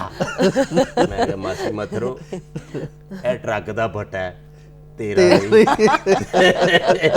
ਹਲੇ ਤੇਰੀਆਂ ਲੰਬੀਆਂ ਬਣਾਉਣੀਆਂ, ਉਦੋਂ ਭੱਟੇ ਬਾਰੇ ਸੋਚਾਂਗੇ। ਬਚਪਨ ਗੁਜ਼ਰਦਾ ਗੁਜ਼ਰਦਾ ਇੱਕਦਮ ਜਵਾਨੀ 'ਚ ਪੈਰ ਧਰਿਆ, ਫਿਰ ਕਾਲਜ ਲਾਈਫ ਸ਼ੁਰੂ ਹੋਈ। ਕੀ ਉੱਥੇ ਵੀ ਬਲਵਿੰਦਰ ਬਿੱਕੀ ਹੋਣੀ ਅਜਿਹੀ ਹੀ ਸੁਭਾਅ ਦੇ ਜਾਣੇ ਜਾਂਦੇ ਸੀ? ਐਕਚੁਅਲੀ ਮੈਂ ਪਹਿਲਾਂ government school Ladowali road senior model school ਸੀ, ਜੀ ਜੀ ਜੀ ਉੱਥੇ ਪੜ੍ਹਿਆ, 11ਵੀਂ ਕੀਤੀ ਜੀ। ਤੇ ਕ੍ਰਿਕਟ ਟੀਮ ਸਾਡੀ 17 ਸਾਲ ਬਾਅਦ ਹਾਂ ਡਿਸਟ੍ਰਿਕਟ ਚੈਂਪੀਅਨ ਬਣੀ ਸੀ। ਕੀ ਓ ਬਾਤ ਵਾਹ ਮਤਲਬ ਉਸ ਤੋਂ ਪਹਿਲਾਂ ਸਾਡਾ ਕਿਤੇ ਵੀ ਨਾਂ ਨਹੀਂ ਸੀ। ਜੀ ਸਾਡੇ ਸਾਰੇ ਮੁੰਡੇ ਆਲਰਾਊਂਡਰ ਸੀਗੇ ਤੇ ਮੈਂ ਓਪਨਿੰਗ ਬੈਟਸਮੈਨ ਸੀ, ਨਾਲ ਆਫ ਸਪਿਨਰ ਸੀ, ਕੀ ਬਾਤ ਹੈ। ਵਿੱਚ ਆਊਟ ਕਟਰ ਵੀ ਮਾਰ ਦਿੰਦਾ ਸੀ, ਦੂਸਰੀ ਗੇਂਦ ਕਹਿ ਲਓ। ਸਾਰੀ ਟੀਮ ਹੀ ਐਡੀ ਕਮਾਲ ਦੀ ਖੇਡੀ ਕਿ ਆਪਾਂ ਡਿਸਟ੍ਰਿਕਟ ਚੈਂਪੀਅਨ ਵੀ ਬਣੇ। ਵਾਹ ਤੇ ਫਿਰ ਦੁਆਬਾ ਕਾਲਜ ਹੂੰ ਮੇਰੀ ਐਡਮਿਸ਼ਨ ਹੋਈ। ਪਹਿਲਾਂ ਮੈਂ DAV ਕਾਲਜ ਗਿਆ ਕ੍ਰਿਕਟ, ਕਿਉਂਕਿ ਉੱਥੇ ਅੱਛੀ ਹਾਂਜੀ ਤੇ ਸਰਦਾਰ ਰਜਿੰਦਰ ਸਿੰਘ ਕੋਚ ਸਾਹਿਬ, ਉਹਨਾਂ ਨੇ ਮੇਰੀਆਂ ਸਾਰੀਆਂ ਫੀਸਾਂ ਮਾਫ ਕਰਤੀਆਂ। ਮੈਂ ਇਹਦਾ ਜਿਹੜੇ ਥੋੜਾ ਜਿਹਾ ਟੋਕਨ ਮਨੀ ਜਮ੍ਹਾਂ ਕਰਾਈ ਦੀ ਹੈ ਨਾ, ਉਹ ਮੈਂ ਕਰਾਉਣ ਲੱਗਾ ਤੇ ਕਿਸੇ ਨੇ ਮੇਰੀ ਬਾਂਹ ਖਿੱਚ ਲਈ। ਜੀ that was the turning point of my life. ਵਾਹ ਮੈਂ ਪਿੱਛੇ ਦੇਖਿਆ, ਮੇਰੇ ਸਭ ਤੋਂ ਵੱਡੇ ਦੀਦੀ ਭੈਣ ਵੀਨਾ ਜੀ, ਉਹਨਾਂ ਨੇ ਬਾਂਹ ਖਿੱਚਦੀ, ਕਹਿੰਦੇ ਵਿੱਕੀ ਤੂੰ ਇੱਥੇ BA ਕਰਨ ਆ ਗਿਆ। ਬਾਅਦ ਚ ਮਦਰ ਨੇ ਦੱਸਿਆ ਹੋਣਾ ਵੀ ਉੱਥੇ ਐਡਮਿਸ਼ਨ ਲੈਣ ਗਿਆ। ਜੀ ਉਹ 4 ਭੈਣਾਂ ਦਾ ਭਰਾ, ਘੱਟੋ ਘੱਟ BCom ਤੇ ਕਰ ਲੈ, ਅੱਛਾ ਕੀ ਦੱਸਾਂਗੇ ਲੋਕਾਂ। ਉਹਨਾਂ ਦੀਆਂ ਅੱਖਾਂ 'ਚ ਅਥਰੂ ਸੀ। ਮੈਂ ਉੱਥੇ ਹੀ ਵਾਪਸ ਆ ਗਿਆ ਤੇ ਜਾ ਕੇ ਦੁਆਬਾ ਕਾਲਜ, ਕਿਉਂਕਿ BCom ਜਾਂ ਕਾਮਰਸ ਕਲਾਸਿਸ ਉੱਥੇ ਬੈਟਰ ਸੀ, ਜੀ ਟੀਚਰ ਸਾਰੇ 골ਡ ਮੈਡਲਿਸਟ ਸੀ। ਆਪਾਂ ਫਿਰ ਦੁਆਬਾ ਕਾਲਜ ਚਲੇ ਗਏ ਜੀ। ਉੱਥੇ ਮੈਂ ਕਾਲਜ ਕ੍ਰਿਕਟ ਟੀਮ ਦਾ ਕਪਤਾਨ ਤਾਂ ਸੀ। ਵਾਹ ਬਾਅਦ ਚੋਂ ਉਸੇ ਕਾਲਜ 'ਚ ਅਨੁਰਾਗ ਠਾਕੁਰ ਵੀ ਜੀ ਕ੍ਰਿਕਟ ਕੈਪਟਨ, ਬਿਲਕੁਲ ਕ੍ਰਿਕਟ ਟੀਮ ਦਾ ਕੈਪਟਨ ਸੀ। ਬਿਲਕੁਲ ਖੈਰ ਪਰ ਨਾਲ ਪੜ੍ਹਾਈ ਵੀ ਸੀ। ਪ੍ਰਿੰਸੀਪਲਸ ਸ਼੍ਰੀ OP ਮੋਹਨ ਸਾਹਿਬ, ਜੀ ਵੈਰੀ ਲੀਜੈਂਡ ਪਰਸਨੈਲਿਟੀ, ਜੀ ਇਹੋ ਜਿਹੇ ਆਈਡਲ ਟੀਚਰ ਦੁਨੀਆ ਸਾਰਿਆਂ ਨੂੰ ਦੇ। ਬਿਲਕੁਲ ਜੀ। ਔਰ ਉਹ ਜਿਹੜੇ ਆਦਰਸ਼ ਟੀਚਰ ਸੀ, ਉਹਨਾਂ ਦੇ ਵੱਲੋਂ ਹੀ ਜਿਹੜੇ ਕਿ ਇੱਕ ਬਹੁਤ ਖੂਬਸੂਰਤ ਹੀਰਾ ਜਿਹੜਾ ਘੜਿਆ ਹੋਇਆ, ਉਹਦੀ ਚਮਕ ਅਸੀਂ ਮਾਣ ਰਹੇ ਹਾਂ। ਦੇਖੋ ਜੀ, ਮੈਂ ਉਹਨਾਂ ਦਾ ਦੇਣਾ ਨਹੀਂ ਕਦੀ ਦੇ ਸਕਦਾ, ਸਵਰਗਾਂ 'ਚ ਉਹਨਾਂ ਦਾ ਵਾਸਾ ਹਮੇਸ਼ਾ ਹੀ ਬਣਿਆ ਰਵੇ। ਕਿ ਉਹ ਮੁਲਤਾਨ ਤੋਂ ਉਹਨਾਂ ਦਾ ਬੇਸ ਸੀ, ਪਰਿਵਾਰ ਉੱਥੋਂ ਆਇਆ ਸੀ ਤੇ ਮੁਲਤਾਨੀ ਡਾਇਲੈਕਟ ਸੀ ਉਹਨਾਂ ਦਾ। ਤੇ ਮੈਂ ਮਿਮਿਕਰੀ ਦੇ ਵਿੱਚ ਬੜਾ ਤੇਜ਼ ਸੀ। ਕੋਈ ਬੰਦਾ ਮੇਰੇ ਨਾਲ ਗੱਲ ਕਰਦਾ ਹੀ ਸੀ ਨਾ, ਹੁਣ ਤਾਂ ਮੇਰੀ ਆਵਾਜ਼ ਜ਼ਿਆਦਾ ਭਾਰੀ ਹੋ ਗਈ, ਉਦੋਂ ਨੋਟਸ ਤੁਹਾਡੇ ਵੱਖਰੇ ਹੁੰਦੇ ਨੇ ਜਵਾਨੀ 'ਚ, ਹੈ ਨਾ, ਤੇ ਉਸੇ ਵੇਲੇ ਮੈਂ ਉਹਦੀ ਡਿਟੋ ਆਵਾਜ਼ ਕੱਢ ਦੇਣੀ। ਅੱਛਾ ਜੀ, ਤੇ ਛੱਡਣਾ ਨਹੀਂ ਉਹਨੇ ਵੀ ਹੈਰਾਨ ਹੋ ਜਾਣਾ ਵੀ ਯਾਰ ਕਿੱਥੋਂ ਅੰਦਰੋਂ ਆਵਾਜ਼ ਸੇਮ ਨਿਕਲਦੀ ਹੈ। ਜੀ ਤੇ ਮੋਹਨ ਸਾਹਿਬ ਦਾ ਮੈਂ ਆਸ਼ਿਕ ਸੀ ਜੀ। ਤੇ ਸਾਰੀ ਕਲਾਸ ਮੈਨੂੰ ਕਹਿੰਦੀ, ਪਹਿਲਾਂ ਸਾਡਾ ਕਾਲਜ ਜਿਹੜਾ ਹੈ ਉਹ ਸਿਰਫ ਗ੍ਰੈਜੂਏਸ਼ਨ ਤੱਕ ਹੀ ਉੱਥੇ ਪੜ੍ਹਾਈ ਸੀ, ਜੀ ਫਿਰ MA ਕਲਾਸਿਸ ਸ਼ੁਰੂ ਹੋਣੀਆਂ ਸੀ। ਜੀ ਤੇ ਸਾਰੇ ਮੁੰਡੇ ਕਹਿੰਦੇ, ਬਲੌਕ ਬਣ ਗਿਆ ਕਿ ਵਿੱਕੀ ਯਾਰ ਜੇ ਪ੍ਰਿੰਸੀਪਲ ਮੋਹਨ ਸਾਹਿਬ ਅੱਜ ਇੱਥੇ ਹੋਣ, ਜੇ ਸਾਨੂੰ ਮੁਖਾਤਿਬ ਹੋਣ ਤੇ ਕੀ ਕਹਿਣਗੇ, ਜੀ ਜ਼ਰਾ ਉਹਨਾਂ ਦੀ ਆਵਾਜ਼ 'ਚ ਦੱਸ। ਜੀ ਮੈਂ ਕਿਹਾ ਬੀਬਾ, ਦੁਆਬਾ ਕਾਲਜ ਇੱਕ ਬॉयਜ਼ ਕਾਲਜ ਹੈ, ਹੁਣ ਅਸਾਂ MA ਬਲਾਕ ਬਣਾ ਛੱਡਿਆ, ਇੱਥੇ ਲੜਕੀਆਂ ਵੀ ਪੜ੍ਹਨਾ ਹੈ, ਮੁੰਡਿਆਂ ਨੇ ਵੀ ਪੜ੍ਹਨਾ ਹੈ। ਤੁਹਾਡੀ ਤਕਲੀਫ ਸੀ ਛੇੜਾਖਾਨੀ ਵਾਸਤੇ, ਉਹ ਕੰਨਿਆਵਾਂ ਵੀ ਦਾਲਾ ਜਾਮਦੇ ਸੋ, ਮਗਰ ਹੁਣ ਇੱਥੇ ਛੇੜੋ, ਇੱਥੇ ਜੁੱਤੀਆਂ ਖਾਓ। ਸਾਰੇ ਮੁੰਡੇ ਹੱਸ ਰਹੇ, ਕੁੜੀ ਫਸੇ ਨਾ ਫਸੇ, ਅੱਗੇ ਅਸੀਂ ਕੰਡਿਆਲੀ ਤਾਰ ਲਾਈਏ, ਕੈਕਟਸ ਦੇ ਬੂਟੇ ਲਾਏ ਨੇ, ਤੁਸੀਂ ਭਜਦੇ ਉਹਦੇ 'ਚ ਫਸੋਗੇ, ਜੁੱਤੀਆਂ ਫੇਰ ਖਾਓ। ਜੁੱਤੀਆਂ ਪੱਕੀਆਂ। 15-20 ਗੱਲਾਂ ਇਦਾਂ ਦੀਆਂ ਸ਼ੁਗਲ ਵਾਲੀਆਂ ਹੋਈਆਂ। ਉਹ ਮੁੰਡੇ ਹੱਸ ਰਹੇ ਆ ਤੇ ਮੈਂ ਉਹਨਾਂ ਦੀਆਂ ਅੱਖਾਂ ਵੇਖ ਰਿਹਾ ਵੀ ਸਾਰੇ ਪਾਰਟਿਕੂਲਰ ਇੱਕ ਐਂਗਲ ਤੇ ਕਿਦਾਂ ਦੇਖ ਰਹੇ। ਕੋਈ ਜਿਹੜਾ ਇੱਥੇ ਖੜਾ ਉਹ ਵੀ ਇੱਧਰ ਕਰਕੇ ਦੇਖ ਰਿਹਾ, ਉੱਥੇ ਵਾਲਾ ਵੀ ਦੇਖਦਾ ਹੈ। ਜਦੋਂ ਮੈਂ ਘੁੰਮਿਆ ਪਿੱਛੇ, ਮੇਰੀ ਜਾਨ ਨਿਕਲ ਗਈ। ਪ੍ਰਿੰਸੀਪਲ ਸਾਹਿਬ ਖੜੇ, ਅੱਛਾ, ਉਹਨਾਂ ਨੇ ਮੈਨੂੰ ਧੌਣ ਤੋਂ ਫੜ ਲਿਆ, ਓਹੋ ਮੇਰੀਆਂ ਲੱਤਾਂ ਕੰਬਣੀਆਂ ਸ਼ੁਰੂ ਹੋ ਓ ਗਈਆਂ। ਮਾਈ ਗॉड। ਮੈਂ ਕਿਹਾ ਮੈਨੂੰ ਹੋ ਸਕਦਾ ਵੀ ਰੈਸਟੀਕੇਟ ਕਰ ਦੇਣ, ਆਉਂਦਾ ਹੈ ਨਾ ਸਟੂਡੈਂਟ ਸੋਚਦਾ। ਮੈਂ ਤੇ ਬੱਚਾ ਹੀ ਸੀ। ਜੀ ਜੀ। ਤੇ ਮੈਨੂੰ ਕਹਿੰਦੇ, ਬੀਬਾ you are my tape recorder. From today onwards, you come to my office for half an hour. ਮੈਨੂੰ ਦੱਸਣਾ ਹੈ ਮੈਂ ਕਿੱਥੇ ਕਿੱਥੇ ਕੀ ਭਾਸ਼ਣ ਦਿੱਤੇ।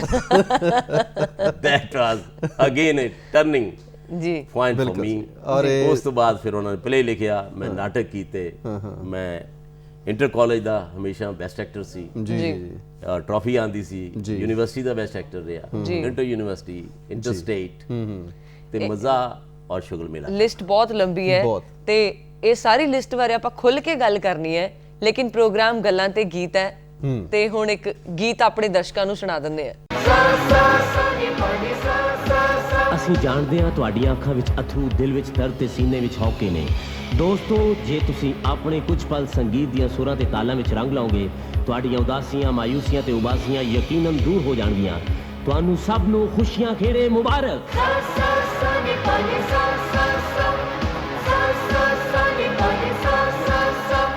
ਵਕਤ ਚਲੇ ਟੇਢੀ ਮੇਢੀ, ਮੇਢੀ ਟੇਢੀ, ਟੇਢੀ ਟੇਢੀ, ਮੇਢੀ ਮੇਢੀ, ਉੱਚੀ ਨੀਵੀਂ ਚਾਲ, ਕਦੇ ਦੁੱਖ ਕਦੇ ਸੁੱਖ, ਕਦੇ ਧੁੱਪ ਕਦੇ ਛਾਂ, ਹਰ ਪਲ ਇੱਕੋ ਗੱਲ। ਲਾਰਾ ਲੱਪਾ ਲਾਰਾ ਲੱਪਾ ਲਾਰਾ, ਲਾਰਾ ਲੱਪਾ ਲਾਰਾ ਲੱਪਾ ਲਾਰਾ ਲੱਪਾ ਲਾਰਾ, ਲਾਰਾ ਲੱਪਾ ਲਾਰਾ ਲੱਪਾ ਲਾਰਾ, ਲਾਰਾ ਲੱਪਾ ਲਾਰਾ ਲੱਪਾ ਲਾਰਾ ਲੱਪਾ ਲਾਰਾ, ਲਾਰਾ ਲੱਪਾ ਲਾਰਾ ਲੱਪਾ ਲਾਰਾ, ਲਾਰਾ ਲੱਪਾ ਲਾਰਾ ਲੱਪਾ ਲਾਰਾ ਲੱਪਾ ਲਾਰਾ।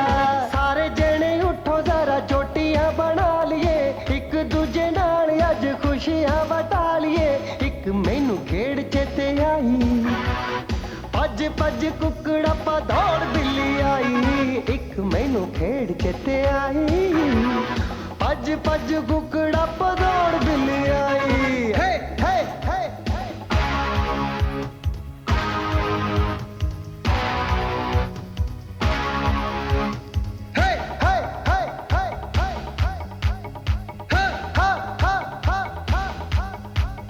ਮੱਥੇ ਟਿੱਕਾ ਕੰਨੀ ਬੁੰਦੇ, ਵਾਲਾਂ 'ਚ ਕਲਿੱਪ ਗੁੰਦੇ।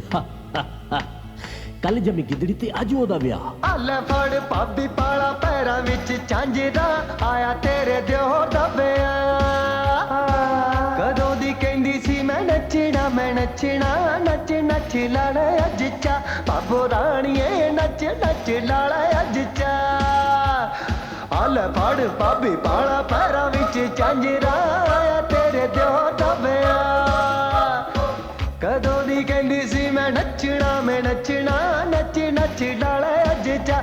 ਬਾਬੋ ਰਾਣੀਏ ਨੱਚ ਨੱਚ ਲਾੜਾ ਅੱਜ ਚਾ। ਲਾਰਾ ਲੱਪਾ ਲਾਰਾ ਲੱਪਾ ਲਾਰਾ, ਲਾਰਾ ਲੱਪਾ ਲਾਰਾ ਲੱਪਾ ਲਾਰਾ ਲੱਪਾ ਲਾਰਾ। ਹੇ ਹੇ ਹੇ ਹੇ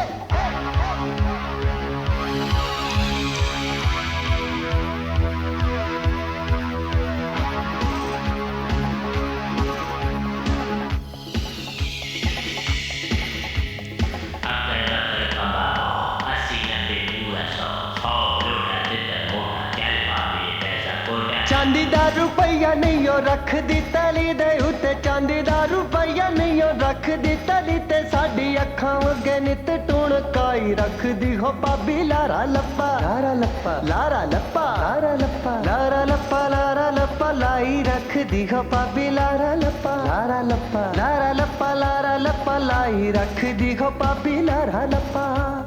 ਚਾਂਦੀ ਦਾ ਰੁਪਈਆ ਨਹੀਂ ਉਹ ਰੱਖਦੀ ਤਲੀ ਤੇ, ਚਾਂਦੀ ਦਾ ਰੁਪਈਆ ਨਹੀਂ ਉਹ ਰੱਖਦੀ ਤਲੀ ਤੇ। ਸਾਡੀ ਅੱਖਾਂ ਅੱਗੇ ਨਿਤ ਟੁਣਕਾਈ ਰੱਖਦੀ ਹੋ ਭਾਬੀ ਲਾਰਾ ਲੱਪਾ, ਲਾਰਾ ਲੱਪਾ, ਲਾਰਾ ਲੱਪਾ, ਹੋ ਲਾਰਾ ਲੱਪਾ, ਲਾਰਾ ਲੱਪਾ, ਲਾਰਾ ਲੱਪਾ, ਲਾਰਾ ਲੱਪਾ, ਲਾਰਾ ਲੱਪਾ, ਲਾਰਾ ਲੱਪਾ, ਲਾਰਾ ਲੱਪਾ।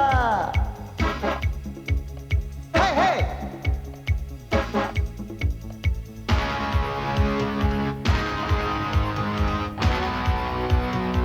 ਮੈਂ ਕਿਹਾ ਜੀ ਹਰੀਆਂ ਬੋਤਲਾਂ, ਪੀਲੀਆਂ ਬੋਤਲਾਂ, ਕਾਕੇ ਦਾ ਝੜਕਣਾ, ਆਪਣੀ ਬੰਸਰੀ ਕਰਕੇ ਗੱਡੀ ਵਿੱਚ ਰੱਖ ਕੇ ਗੱਡੀ ਵਿੱਚ ਆਪ ਗੱਡੀ ਚੜ ਆਇਓ ਜੀ। ਰੋਜ਼ ਰੋਜ਼ ਨਾ ਮਹਿਫਿਲਾਂ ਜੁੜਦੀਆਂ ਨੇ, ਉਹ ਮਿਲਾ ਮਿਲੀਆਂ ਦਾ ਯਾਰਾਂ ਬੇਲੀਆਂ ਦਾ। ਉਧਰ ਮਿੱਤਰਾਂ ਯਾਰਾਂ ਦੀ ਜੁੜੀ ਟਾਣੀ, ਇੱਧਰ ਹੱਸਦਾ ਝੁੰਡ ਸਹੇਲੀਆਂ ਦਾ।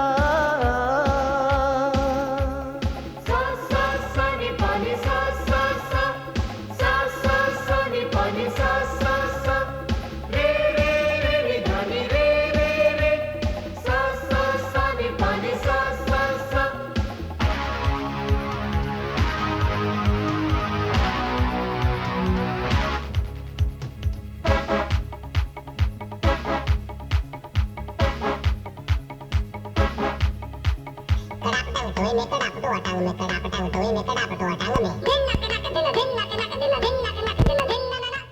ਤੁਸੀਂ ਦੇਖ ਰਹੇ ਹੋ ਪ੍ਰੋਗਰਾਮ ਗੱਲਾਂ ਤੇ ਗੀਤ। ਗੱਲਾਂ ਤੇ ਗੀਤ ਪ੍ਰੋਗਰਾਮ ਦੇ ਵਿੱਚ ਅੱਜ ਸਾਡੇ ਸਟੂਡੀਓ ਦੀ ਰੌਣਕ ਵਧਾ ਰਹੇ ਨੇ, 4 ਚੰਨ ਲਾ ਰਹੇ ਨੇ। ਜਿੰਨੇ ਲਫ਼ਜ਼ ਵਰਤੀਏ ਓਨੇ ਘੱਟ ਨੇ, ਕਿਉਂਕਿ ਇਹ ਉਹ ਦੂਰਦਰਸ਼ਨ ਦੇ ਕਲਾਕਾਰ ਨੇ ਜਿਨ੍ਹਾਂ ਨੇ ਦੂਰਦਰਸ਼ਨ ਨੂੰ ਬਣਾਇਆ ਹੈ। ਮੈਂ ਗੱਲ ਕਰ ਰਹੀ ਹਾਂ ਚਾਚਾ ਰੌਣਕੀ ਰਾਮ ਹੋਣਾ ਦੀ, ਬਲਵਿੰਦਰ ਬਿੱਕੀ ਜੀ ਦੀ। ਅਸੀਂ ਗਾਣਾ ਦੇਖ ਰਹੇ ਸੀ ਲਾਰਾ ਲੱਪਾ ਲਾਰਾ ਲੱਪਾ ਲਾਰਾ, ਹੈ ਨਾ। ਇਹ ਉਸ ਜ਼ਮਾਨੇ 'ਚ ਨਹੀਂ ਸੀ ਸਾਨੂੰ ਪਤਾ ਲੱਗਣਾ, ਅੱਜ ਪਤਾ ਲੱਗਦਾ ਹੈ ਗਾਣਾ ਦੇਖ ਕੇ ਕਿ ਇਹ ਰੈਪ ਤੁਸੀਂ ਉਸ ਜ਼ਮਾਨੇ 'ਚ ਵੀ ਕਰਤਾ। ਰੈਪ ਪੋਰਸ਼ਨ ਮੈਂ ਗਾਇਆ ਸੀ ਕਿਉਂਕਿ ਉਸਤਾਦ ਜੀ ਨੇ ਕਿਹਾ ਸੀ ਗਾਣਾ ਹੈ।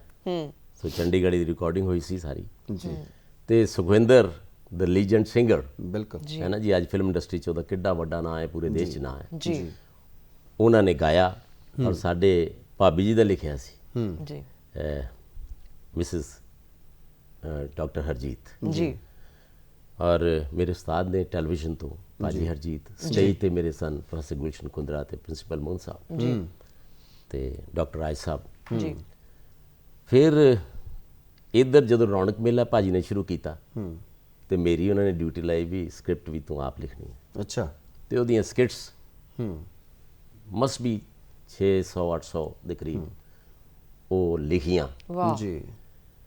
ਤੇ ਉਹਦੇ ਚ ਹਾਸਾ ਕਰੰਟ ਟੌਪਿਕ ਨੂੰ ਲੈ ਕੇ ਜੀ ਬੜੇ ਸੰਜੀਦਾ ਟੌਪਿਕ ਵੀ ਹੁੰਦੇ ਸੀ, ਜਿੱਦਾਂ ਹੁਣ ਉਸ ਵੇਲੇ ਅਗਨੀ ਰਾਕੇਟ ਛੱਡਿਆ ਹੈ ਨਾ, ਜਾਂ ਮਿਜ਼ਾਈਲ ਛੱਡੀ ਹੈ ਨਾ, ਉਹਦੇ ਉੱਤੇ ਵੀ ਮਜ਼ਾ ਆਣਾ, ਉਹ ਮੈਨੂੰ ਬਹੁਤ ਅੱਛਾ ਲੱਗਦਾ ਸੀ। ਬਿਲਕੁਲ ਜੀ। ਔਰ ਤੁਸੀਂ ਦੇਖੋ ਦੁਆਬਾ ਕਾਲਜ ਦੇ ਵਿੱਚੋਂ ਇੱਕ ਚੰਗੇ ਉਸਤਾਦਾਂ ਦੇ ਕੋਲੋਂ ਤਰਾਸ਼ ਹੋ ਕੇ ਆਏ ਹੋ, ਔਰ ਸਭ ਤੋਂ ਵੱਡੀ ਗੱਲ ਸਾਨੂੰ ਜਿਹੜੀ ਉਹ ਖੁਸ਼ੀ ਦਿੰਦੀ ਆ ਗੱਲ ਕਿ ਇੰਨੀ ਸਾਫ਼ ਸੁਥਰੀ ਉਹ ਤੁਹਾਡੀ ਜਿਹੜੀ ਕਿ ਲਿਖਣ ਦੀ ਕਲਾ ਔਰ ਕਹਿਣ ਦੀ ਤੁਹਾਡੀ ਜਿਹੜੀ ਮੁਹਾਰਤ ਆ, ਸਾਫ਼ ਸੁਥਰੀ ਕਾਮੇਡੀ ਜਿਹੜੀ ਆ, ਬਿਲਕੁਲ ਕਿਤੇ ਵੀ ਕੋਈ ਦੋ ਲਫ਼ਜ਼ੀ ਨਹੀਂ, ਦੋ ਅਰਥੀ ਨਹੀਂ, ਸਿੱਧੀ ਸਟੀਕ ਔਰ ਸਾਫ਼ ਸੁਥਰੀ ਕਿ ਜਿਹੜੀ ਆਪਣੀ ਗੱਲ ਵੀ ਕਹਿ ਜਵੇ, ਕਿਸੇ ਨੂੰ ਚੁੰਡੀ ਵੀ ਵੱਢ ਦੇਣੀ ਤੇ ਦਰਦ ਵੀ ਨਹੀਂ ਹੋਣ ਦੇਣਾ।